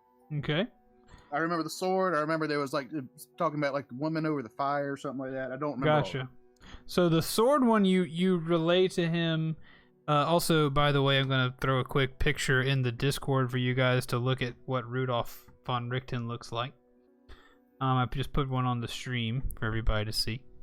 Also, earlier you said Strahd's servants, the Vallaki. I meant the Vistani? I meant Vistani. I did. I'm sorry. Okay. I apologize. Didn't know if the whole town was in league with him or what. Okay, so you perfectly described to him the prophecy. No, yeah, sorry, that's my mistake. I thought that I might have done that. Totally. Hale says totally Count Olaf. He does look very much like Count Olaf. This is very much an Olaf. He says you tell him that this is the a woman hangs above a roaring fire. Find her, and you will find the treasure. Rudolf von Richten says, I've heard this prophecy before. I believe you're looking for a place inside the castle. I hear tell that there is a room in which a woman hangs above a roaring fire. I don't imagine it's a real... Like a picture or something, a painting. Ah, yes. Possibly. Something like that. Surely it couldn't be an actual woman. So it has to be something permanent, something that won't burn up. Something that's not meant to be burned, but it seems to be, of course, it'd have to be above the location. Yes! I believe you could be right. It could be a painting. A painting above a fireplace somewhere in the castle. All right. We're getting somewhere now, but that's still inside the castle. That's a ways off. We gotta find to get there first. The only way you'll get inside of Castle Ravenloft is the way that all the adventurers before you have got an entrance into Castle Ravenloft. And that's with an invitation. Now, how are we supposed to get an invite to something like that? Now that, I do not know exactly, but do know this. At the time Strahd wishes for you to join him at the castle, he will sin for you, and he will clear the path for you to arrive. No more wolves on the road, no more werewolves, no more zombies, no more undead, no more anything between you and the castle. Once you receive an invitation from Strahd, it's as if the road between you and there is paved with gold, and nothing will be able to stop you from going.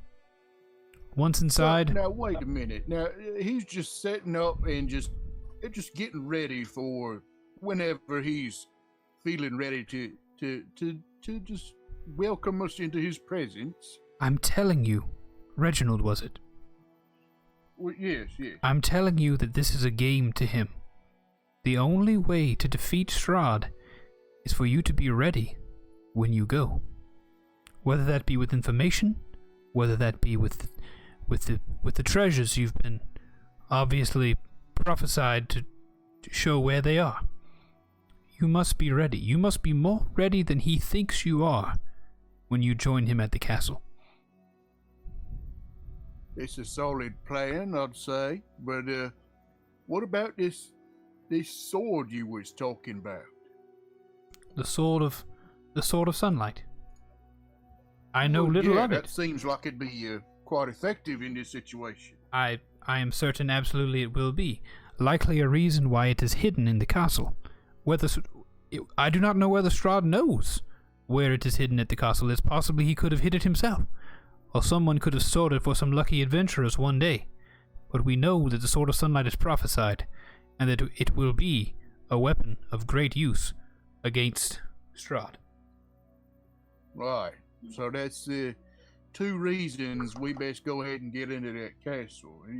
You sure there's no other way to get in there before he sends for us? You may try whatever you wish, but I will tell you this. I have seen many adventurers come to this land and go, and the only way any of them gained entrance to the gates of Castle Ravenloft was with an invitation from Strahd himself. Yeah.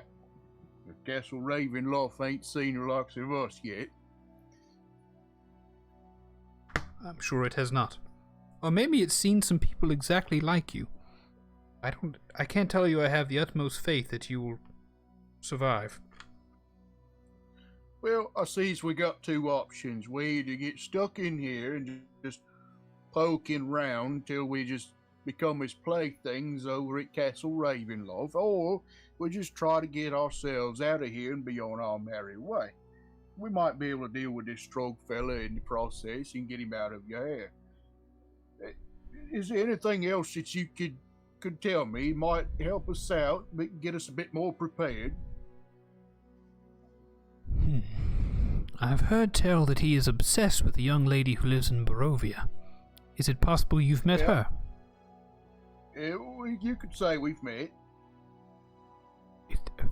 Forgive me if I'm not too terribly wanting to have you slow down this conversation, Reginald. You can tell I'm in a lot of pain. Have you met her or not? Yes, sir, we have. Yes. I believe one way to really get under Strahd's skin would be to find a way to protect her from Strahd eternally. I don't know how to do that. I've heard whisperings that she might be here in Vallaki, believing that it'd be a safe place for her. The only thing that can keep the only thing keeping Strahd away from her in this town are the wooden walls, and they're not they're not quite so effective as people might think. But if you can find a way he to... seems a man who goes where he wants. If you can find a way to keep her out of Strahd's grasp, that will likely turn him well against you and gain you access to his castle, whether he drags you there himself by your necks, or whether he invites you for a final confrontation with those who have ruined his plans. It's some solid advice on that one, and I know where she's at now, and she's safe as can be at the moment. She's well guarded, but definitely something to consider. Then that is a step in the right direction. Now tell me, have you been assailed by Strahd's servants? Well, I suppose. What would you define as his servants? As the wolves and all the other zombies and things of that nature? Wolves, undead, yes, zombies, those kind of things. Yeah, we've come across our share. Very well. Well, I've been working on a certain thing or a few trinkets to try to help myself whenever they come and assail me. There's a wagon on the outskirts of town at an old dilapidated tower. I'll tell you where it is. It's full of a substance called alchemist fire that I've been experimenting with and trying to use to help create some more effective weapons against the agents of darkness. Right, but why did you put the chicken in there? What? Nothing. No, you've seen my wagon. My other wagon. I mean, there's not a lot of wagons you come across. It's full of explosives and such. But there was a chicken in there, and I've lost sleep over the fact that chicken was just left in there. Well, I was planning to eat the chicken eventually. Well, see, now that makes better sense. Is the wagon... Did you... I booby-trapped the wagon. Did you blow the wagon up? Oh, no, everything's fine. Everything's fine. Chicken's fine, too. Oh, very well. As far as I know. Well, then here, bring me my bag. He points over to the satchel in the corner. Going to the corner, I'm heaving that bag over this way. Gotcha. He grabs it and he pulls out. He goes rifling through it, wincing in pain the whole time. Every now and again, you see the stump where his right arm used to be. Reach over and he looks at it, as if he was trying to use that arm, but he looks at it and lets it fall limp again. And he reaches in with the left arm and he pulls out a diagram, a piece of paper, and he shoves it into your chest and he says, "Are there any among your party? I guess you included. I don't see any bows or crossbows on you. Is there anyone in your party that use bows?"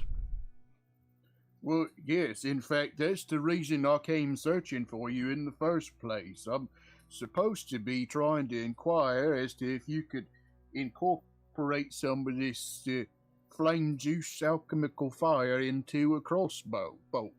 Well, maybe you all have more of a chance than I thought. It seems great minds may think alike, or at least maybe there's one great mind in your party. I was thinking of doing something just like that. I have fashioned a way to apply alchemist fire to crossbow bolts, and once they make contact with their target, they explode with... So far, I've only been able to get a radius of 5 feet worth of fire, but let me tell you, it adds quite a bit of punch to a regular crossbow bolt, if you can find a way to manufacture it, if you spend a little time tinkering with it. And of course, if you have plenty of alchemist fire, which, if you've stolen my wagon, you probably do.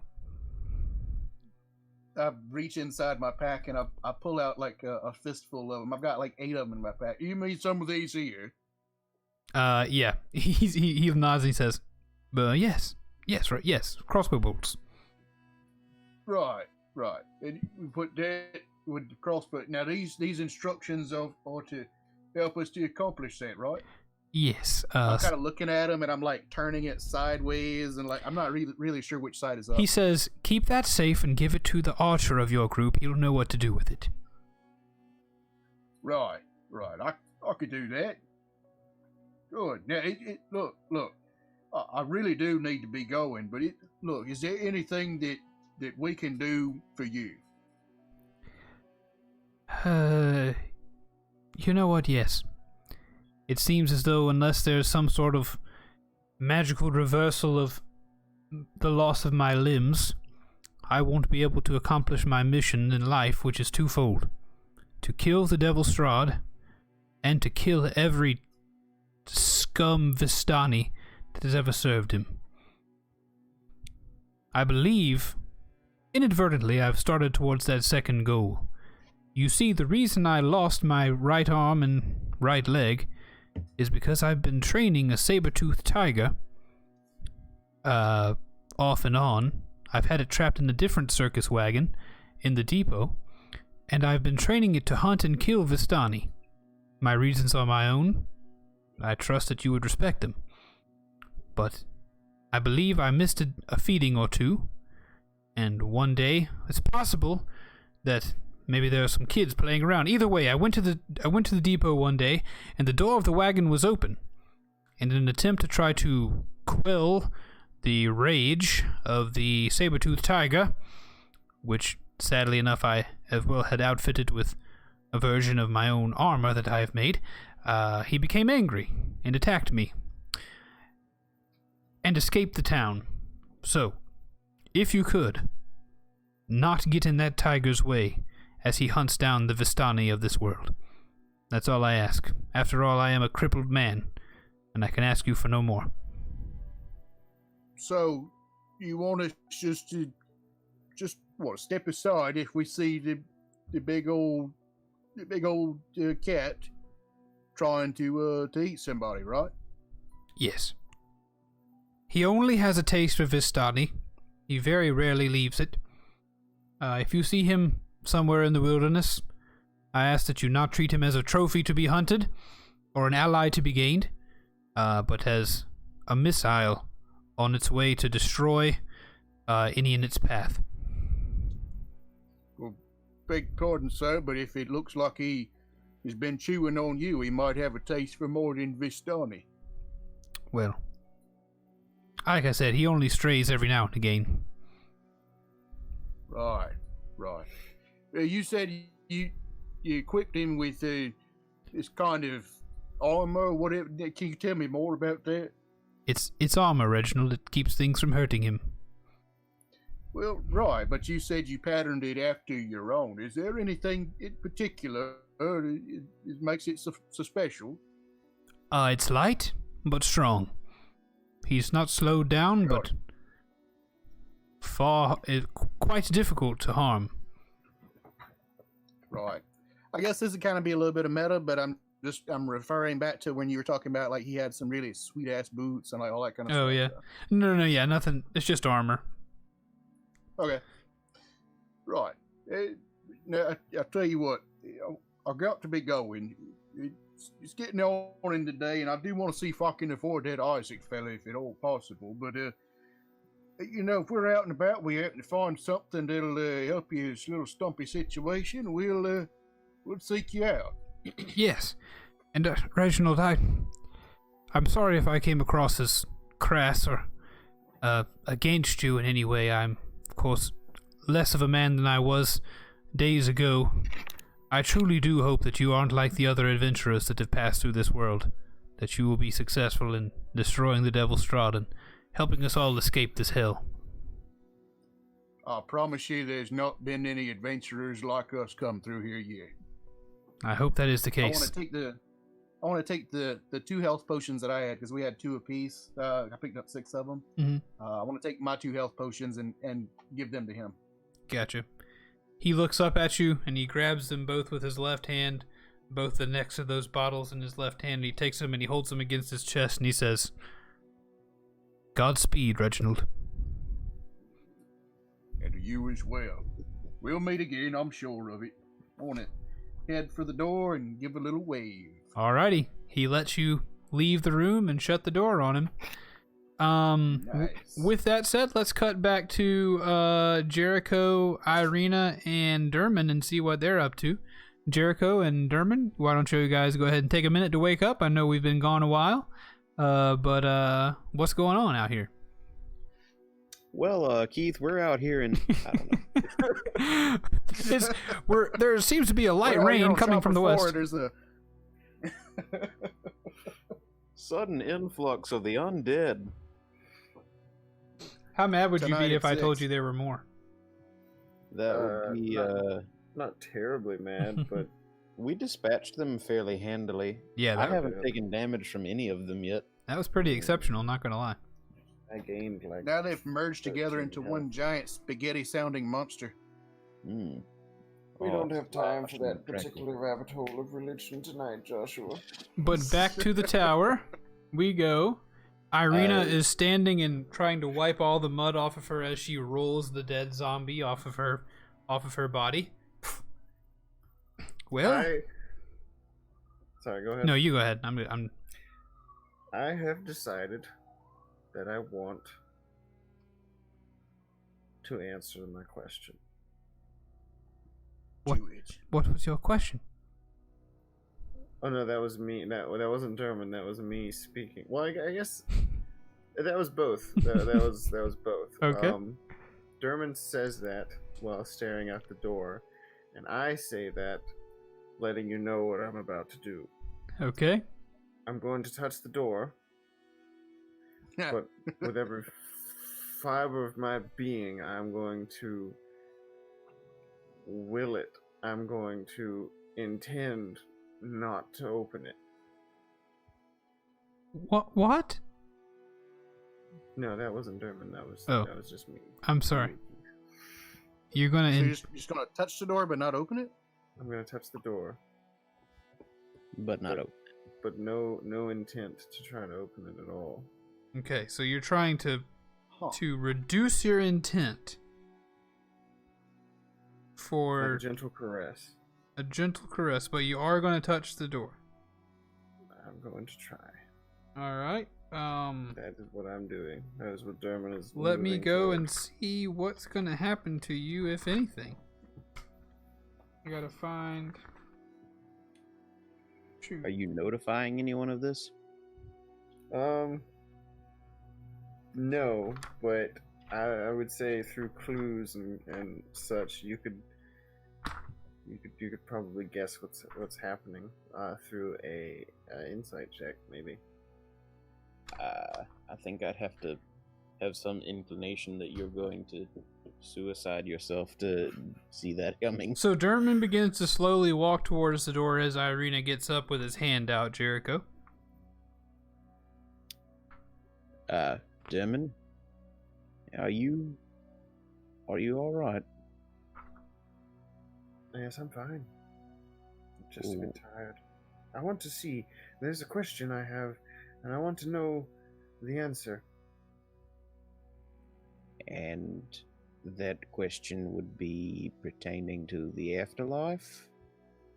No, mostly just this door. I want to know if it is alive, or it's sentient in some way at least.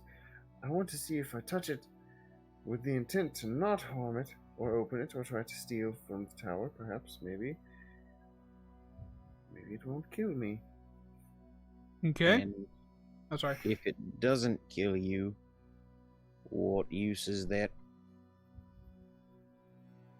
I'm mostly just curious, and I have no real reason to do it or not do it. I just want to know. I want an answer. Well, Demon, it hasn't been all that good knowing you. Have a good time. I'm gonna loot the bodies. All right, you go loot the bodies. Nothing special Might on be these one more in a zombies. second. Nothing special on these particular zombies. They're just amalgamations of flesh, blood, and corpse, you know? Sketty.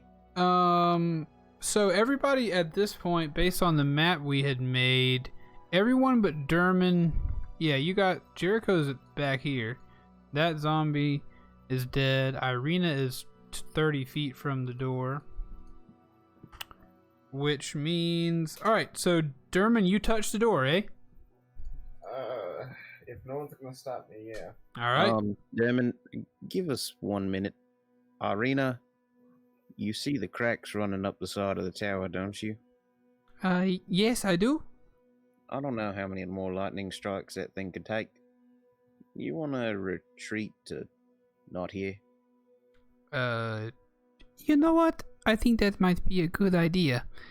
I'm not one to stop someone in the spirit of discovery, but I don't want to die either, so I'm gonna step back with you. And Dermot, I'm not familiar with the religions of cat people. Should we bury you or burn you or eat you? Well, you certainly shouldn't eat me. But I suspect that if this fails, I will be buried underneath this tower, so you won't really have to worry about burying me or doing any religious activities. Just promise me that you'll let my father know I tried. I didn't even know you had a father. I thought you were an orphan. Well, yes, if you had listened to me, you'd know that I was adopted. Oh, that Or father. taken in. Strayed, yes. Yeah, if we don't all die, I'll give him a ring. Excellent, I touched the door. All right, you touch the door. Any creature outside the tower and within 10 feet of it is about to need to make a DC 15 a dexterity saving throw. So go ahead and roll that, Mr. Derman. I got a 9. You fail the dexterity saving throw. So Zing. let's roll that damage. 50. 52. 7 Well, that's not so bad. plus 8 is what, 15? Oh boy, and then 21. So, Irina, have you ever thought of taking up the cloak and dagger? Oh, hold on. We can deal with that later on. So that's 30 total damage that you're gonna take. I am unconscious. You are unconscious and knocked backwards. You are quarter knocked mile. backwards 15 feet. So you are now 15 feet away. Your body slides to a halt 15 feet away from the tower. Right as the lightning strikes, Derman lets out a R2D2. Woo!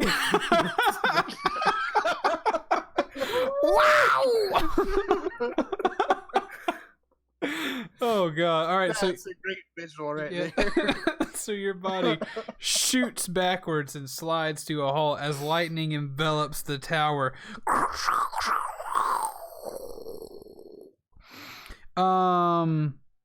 Sadly, the third time this trap is triggered, the magic fails and causes the tower to collapse, so cracks begin forming, even bigger ones. Rubble begins falling off the tower.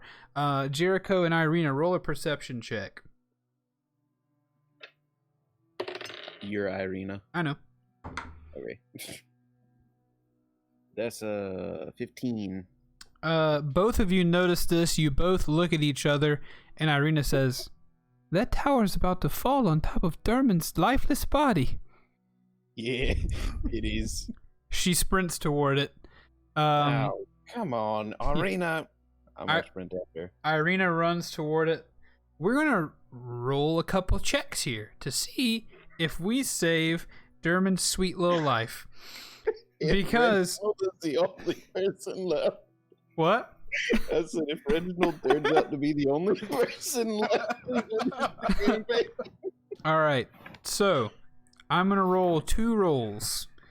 One I of got them, this, boys. I got this. one of them is going to be 2 strength checks. One strength check is going to be for speed. The other is going to be an athletic check. Excuse me.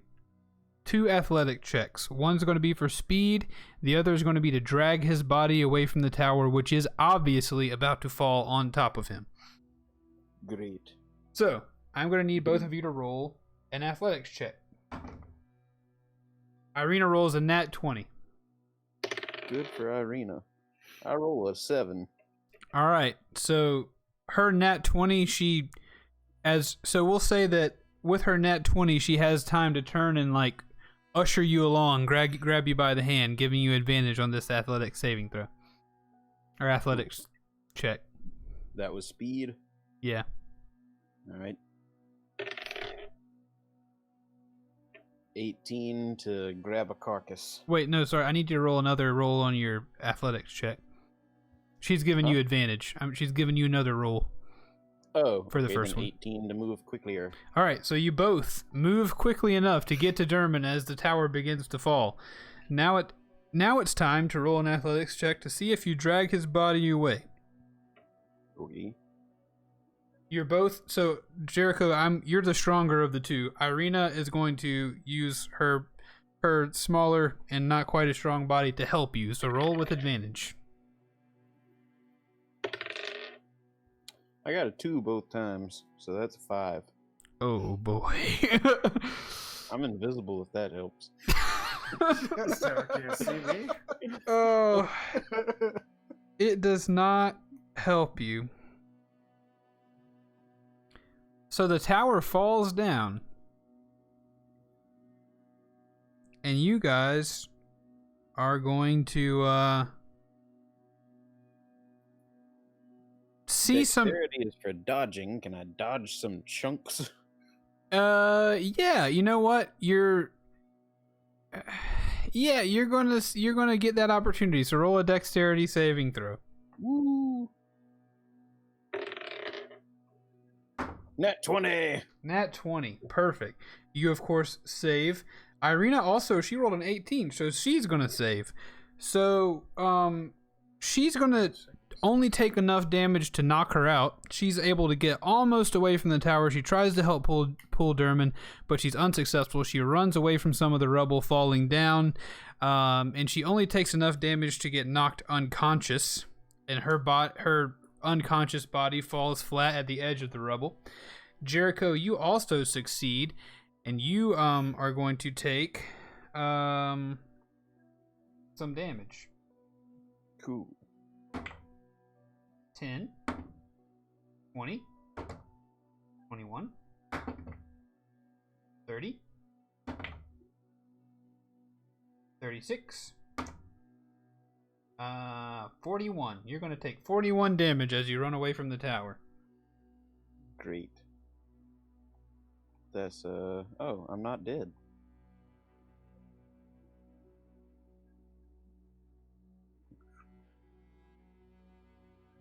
Now, you're not fully dead, or are you unconscious, or you're still alive? I had 69 health. Nice. Okay, so that's not even enough to really take you out. It's enough to bonk you on the head, though, and so your vision goes a little bit hazy, and all you hear is the sound of fluttering wings. You can almost feel the wind being pushed off these fluttering wings. And by the time you turn around to see the pieces of rubble that didn't hit you come crashing down over Derman's body, there are 4 were-ravens coming out of their were-raven form, all grabbing Derman's body and sprinting out from under the rubble with it as they run out of there, and they slide his body out just in time to not be crushed by all the rubble. They don't save him completely. He takes I think a good 35 damage to his life. Less damage than I did. Well, they're dragging him. They're like body blocking him at this point as they drag him out from under all of the rubble, and they successfully do that. None of them are knocked unconscious at this point of these were-ravens. They came in just at the right time to save Derman and pull him out of the rubble, and they now are standing there with all of you as the Tower of Kazan has been destroyed, and they are breathing heavily. Irina is unconscious on the ground. Jericho, Derman is unconscious on the ground. I don't know, Derman, did you survive that? Or hopefully, I don't know if that killed you outright or not. Nah, I'm good. But luckily, luckily you guys made friends with the were-ravens. Otherwise, things could have gone. Yeah, otherwise you would have been fully dead there, Derman. Yes. But That was some powerful DMing right there. I'm just gonna say that. The were-ravens dragged you out of there, all of them out of breath and bloodied by being knocked in the head and arms and back with rubble, are standing there breathing heavy. And they, they drag. Perfect drawing there. The rubble is revealed. Huzzah. Okay, cool. So Jericho, you're the only conscious one as they all stand around. I appreciate. Yeah. I should hope you appreciate our help. We have been tasked with following you around and making sure you don't get yourself into any trouble. It's usually a figure of speech, but this time you literally got yourself into trouble. He wanted to see if the door was alive. That's some real bullshit. I agreed. I don't know why you pulled him out. I'd just like to thank the 6, 7... y'all stop moving around. I can't... How many of you are there? There's 4 of us. Fellows, back to the winery with you. So 3 of them turn into ravens and they fly off. Drunk. Yeah, they're like blood dripping. When he wakes up, please, you got 1 get out of jail free card. It's gonna take us a while to heal up from this one. So, maybe don't touch any more doors for a little while.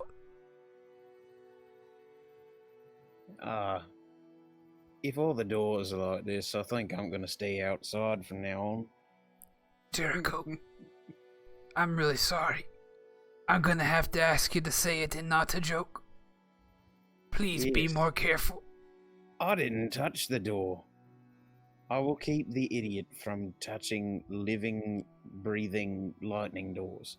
I don't mean it as a joke. I mean it as a... Gods be damned, my head hurts. I mean it seriously. I'm not gonna let him do it anymore. Okay, thank you.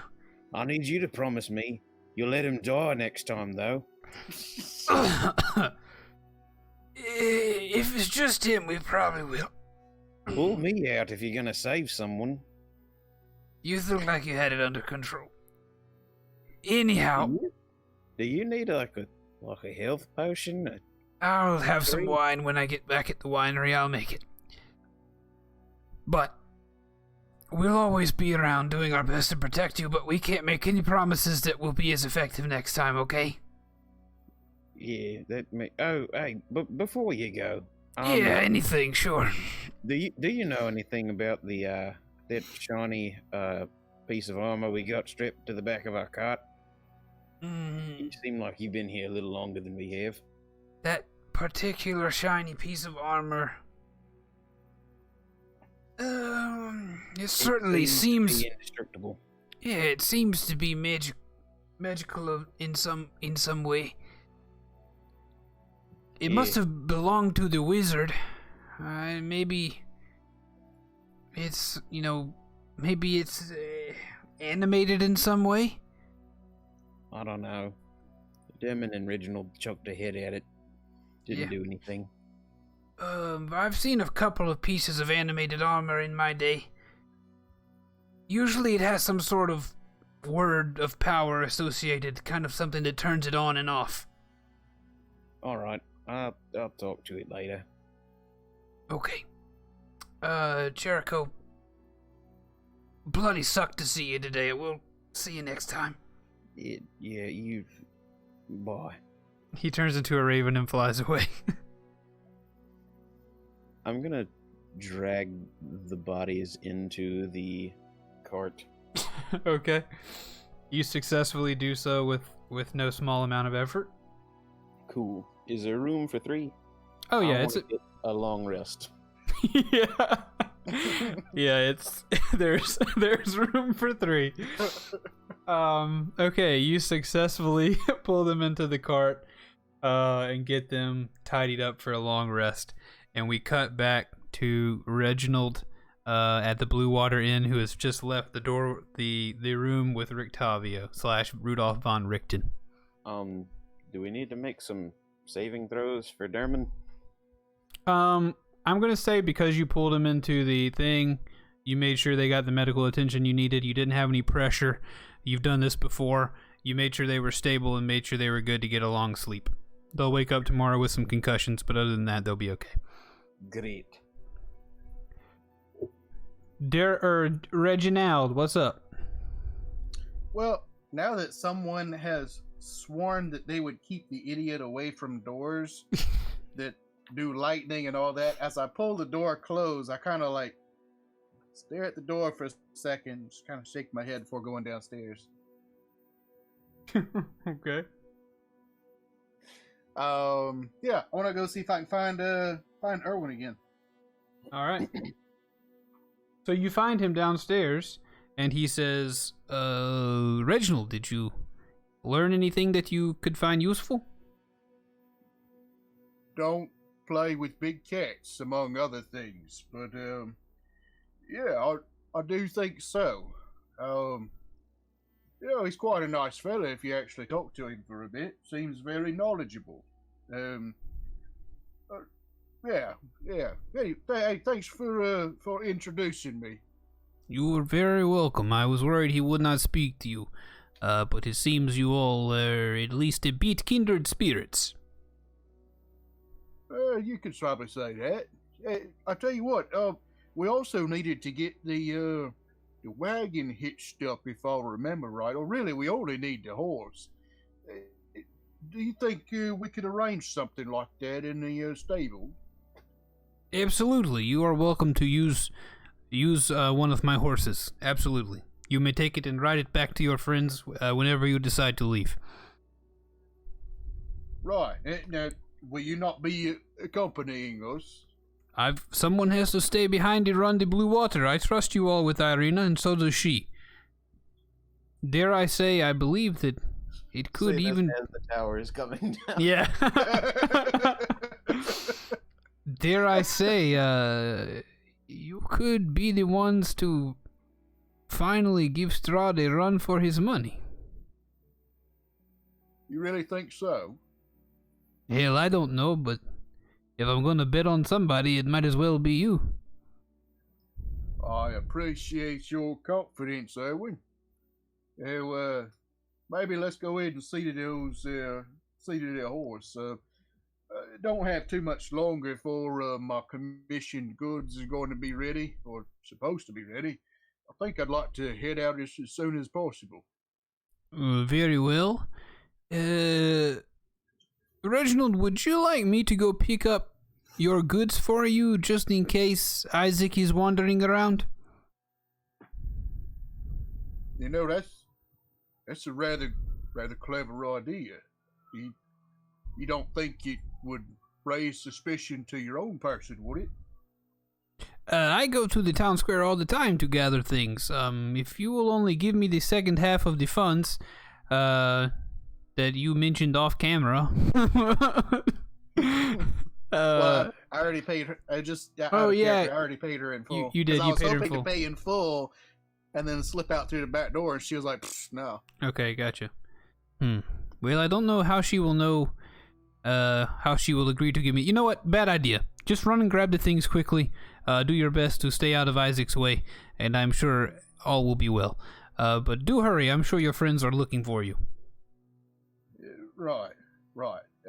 Tell you what, you go ahead and get the horse and stuff ready, and I'll see if I can go make the old pickup. I'll meet you out front of the Blue Water here, with the horse fed and ready to roll.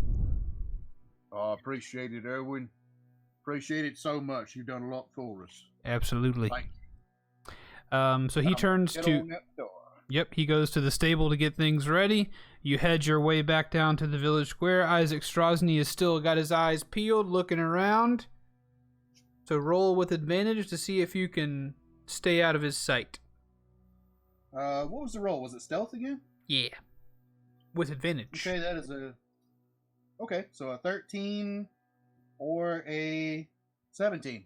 Both of those will do it, my friend. You are able to escape his gaze and get into Gloriana Threadbare's shop unscathed and unspotted by Isaac Strahd. All right. Welcome back, Reginald. I have your items prepared. Keith, too close to the mic. Twitch and Zencastle will take care of it. Okay, cool. Yeah, but in the meantime, Gloria's all up in my ear holes. That's just where she wants to be, baby. Madam Gloria, do you suppose that Gloriana, commission pieces are ready? Reginald, Gloriana. Right, Gloriana. Are those commission pieces ready? Yes, your commission pieces are ready. You have already paid me in full. All that is left is for me to give you the goods. Thank you kindly. Do you have them just here? Yes, she reaches behind the table. The first thing she pulls out is the pouch that she made you for your potions. She says, "This is a pouch for your potions. It will hold several, as many as maybe 10 potions could fit in this pouch. Each has a different weather strap to keep it from bouncing around and breaking the other potions. I hope you will enjoy." Looks excellent. Did you get the insulation bag? Then she hands you the bag. She says, "Yes, I call this the bag of refrigeration. Keep things very cold indeed. So if you have anything that you would like to preserve, it will go well in this bag." Excellent. And the mitts, do you suppose you were able to complete those as well? Yes, I did. And she hands you some gloves, and they're two leather-looking gloves with some very extreme insulation on the inside. Looks maybe like wolf fur or some other animal's fur, and they kind of glimmer with magical properties. And she says, "These were a bit of a challenge, but I was successful, I believe." These gloves are emblazoned with an image of the sun on the backside of the hand. And she says, "You know what? Nobody worships here the morning ward here anymore, but I decided I'd put his symbol on the gloves, considering they are supposed to provide protection from the cold. These are my gloves of coldness. Keep away." Did not think of a good name. I only had an hour. Anyway, anything you touch that is very cold, it will not hurt you at all. As well, if you are wearing these gloves, I believe it will protect you from any sort of cold damage. It gets very cold, you get hit with an icicle, anything like that, it will not hurt as bad. You look like somebody who might get hit. Right there. You look like someone who might get hit with an icicle, Reginald.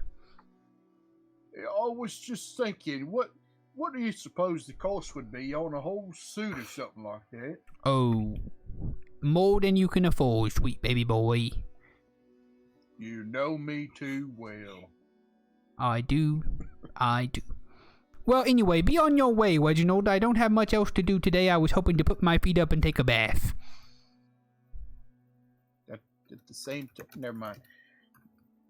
I thank you very much for your promptness, and if there's other items I can come across in the way that we might need, I'll be sure to find you. Yes, you're welcome. Thank you for your business. I will see you later. Heading out the door, sneakily style. All right. But without trying to be sneakily. Gotcha. Yeah, we're going to let your roll over from the last one. And you successfully make your way through the square. Isaac Strahd has had a long day. He's not paying too much attention. Gloriana is letting you go peacefully, and you make your way back to the Blue Water Inn, where Erwin Martikov has a horse ready to go. Reginald, it looks like you made your way back. Go ahead. Ironically, the guy who's been paying attention to everything all day has been spending too much time paying attention, and he's tired of paying attention. It be like that. I know the feeling. Sometimes that's how it goes. Yep. Sometime. So I'm back at the Blue Water? Yep. Woohoo! Congratulations. hot dog. And Erwin was going to say something. He but I was. interrupted. Reginald, it looks as though you made your way back quite quickly. I just got the horse ready and out for you to go. Thank you so much, Erwin. I hope paths cross again. You've been a great help to us all. Absolutely. It has been my pleasure to serve you. And like I said, if I was going to bet on anyone to be able to best Strahd, from what I've seen, it might be on you, band of misfits. Did you? Did I bet? Did you? Yeah. Is there a wager going? Be honest with you, Reginald, not exactly a man of confidence such that I would openly bet on the destruction of the Devil Strahd in the realm ruled by the Devil Strahd. But, anyhow, I'm saying if there were some sort of, metaphorically, if I could bet. So no real bets. I don't know. I'm feeling pretty good about our odds. I'd want to get in on that. How about this, Reginald? If you do destroy the Devil Strahd, you can have the Blue Water Inn. Now what? Wait, what are you going to do? I'll still work here. Just let you have a 51% share.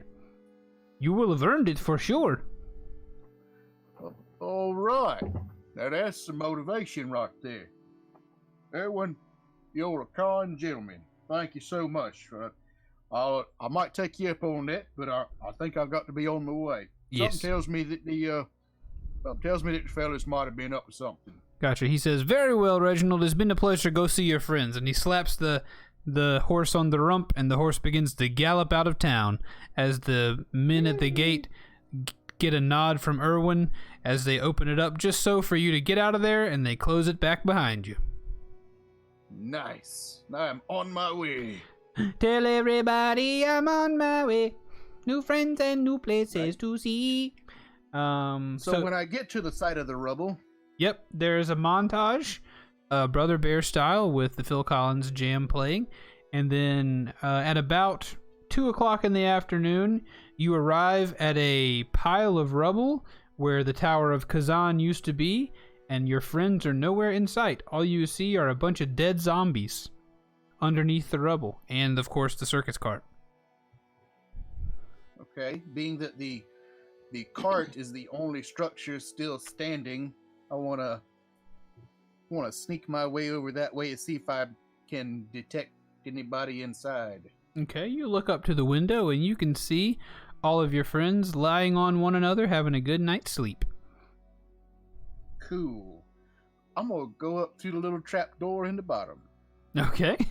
You poke your head through the trap door in the bottom, and the 3 characters inside awake at your arrival.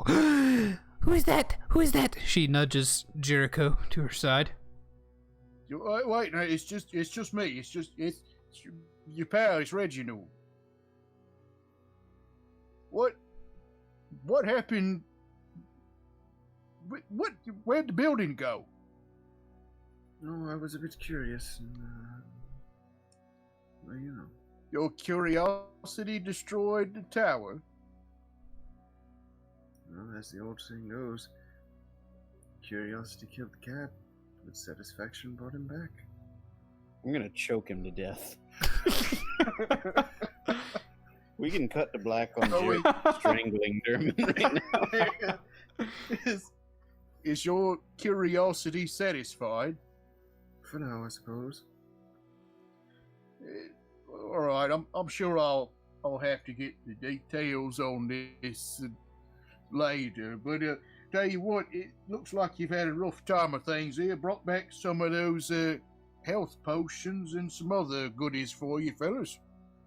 Oh, did you get my fire arrows? Arrows? No, but I brought back this handy piece of paper. Where'd you get that from? It was a fella that I met back in town, courtesy of our good buddy Erwin. It's that Victavio fella turned out to be that Von Richten fella what was in the letter. And the lazy bastard couldn't make fire arrows for me? No, it wasn't so much lazy. It was just short-handed. Short-handed. I see. Okay. Meta. Hee. Yeah. Well, And I can't remember. Was it a letter or was it like a journal that? it was a we had it found was in a the trunk? page from his journal. And Irina, the final thing that will be said this episode is Irina will say, "Yes, Reginald, do tell us everything that you learned while in town." And then we'll fade to black on Reginald with half of his body through the trapdoor, regaling the party of all the things that he learned while in town from Rudolph von Richten, Erwin, and Gloriana, the seamstress. And we'll fade to black on that. Sound good? Yep. Sound good.